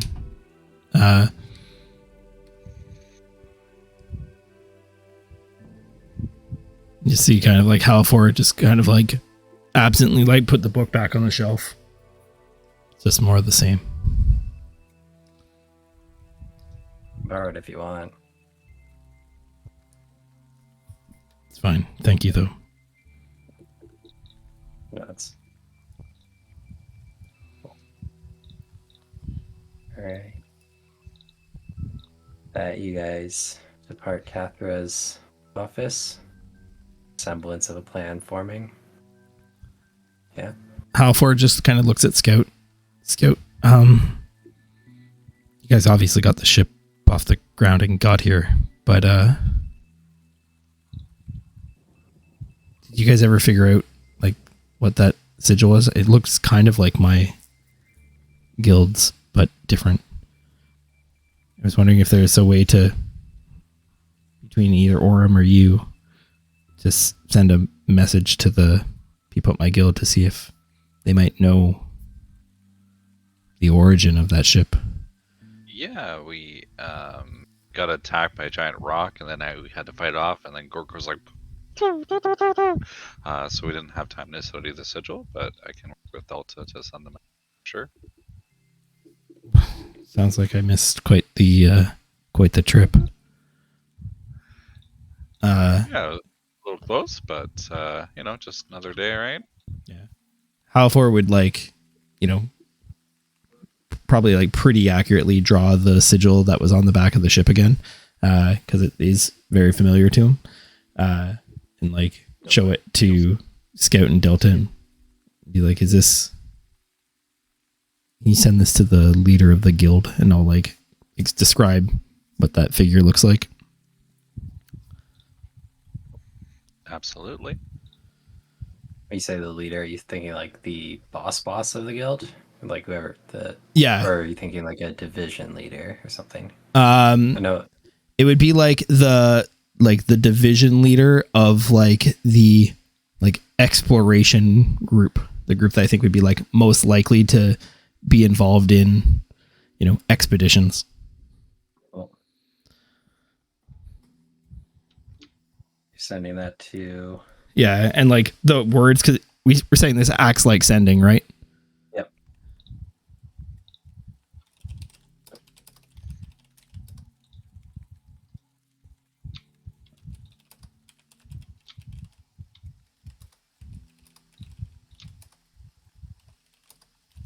Oh. That would go with it. Oh, also, it's Halfor. Yeah, okay. This fucking fox just shows up and starts yelling this at this guy.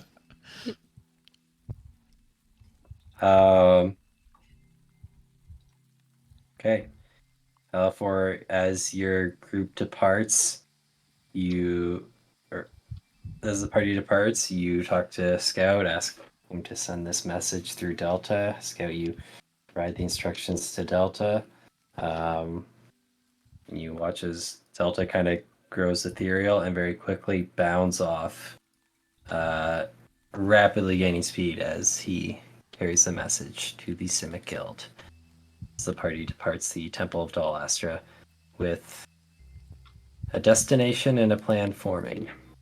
I think we'll call it there for today. Brimson, you'll get the response next time. Cool. Cool. Good stuff, guys. Delta does not have an in-flight meal, but there is an amazing Wi-Fi service on the plane. But yeah, gain the first chunk of staff back and gain Halfor back is a pretty big milestone. Y'all will go up to level 9 for next time. Ho ho! Hello, new CR monsters. I mean, Yeah. I don't think I have anything exciting, but exciting. You get 4th level spells, I think.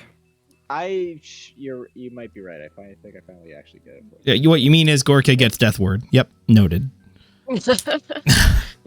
Gorka is not Cadence. All right? Shannon, I think if you go Barbarian again, you get Brutal Critical. Yeah. What does that give me? An extra dice on a critical hit. Yeah. So because of you're an orc, so you already get 1 extra bonus dice, your crits go to 4d12 with your axe. Okay, Wow. 100% not multi-classing next level. Yeah, that's a pretty good one for you. I think that's right? Sweet. Yeah. Yeah, Yes. that's 4d12 on a crit. I gotta check multi-class spell slots to determine I- if I get a 4th or not.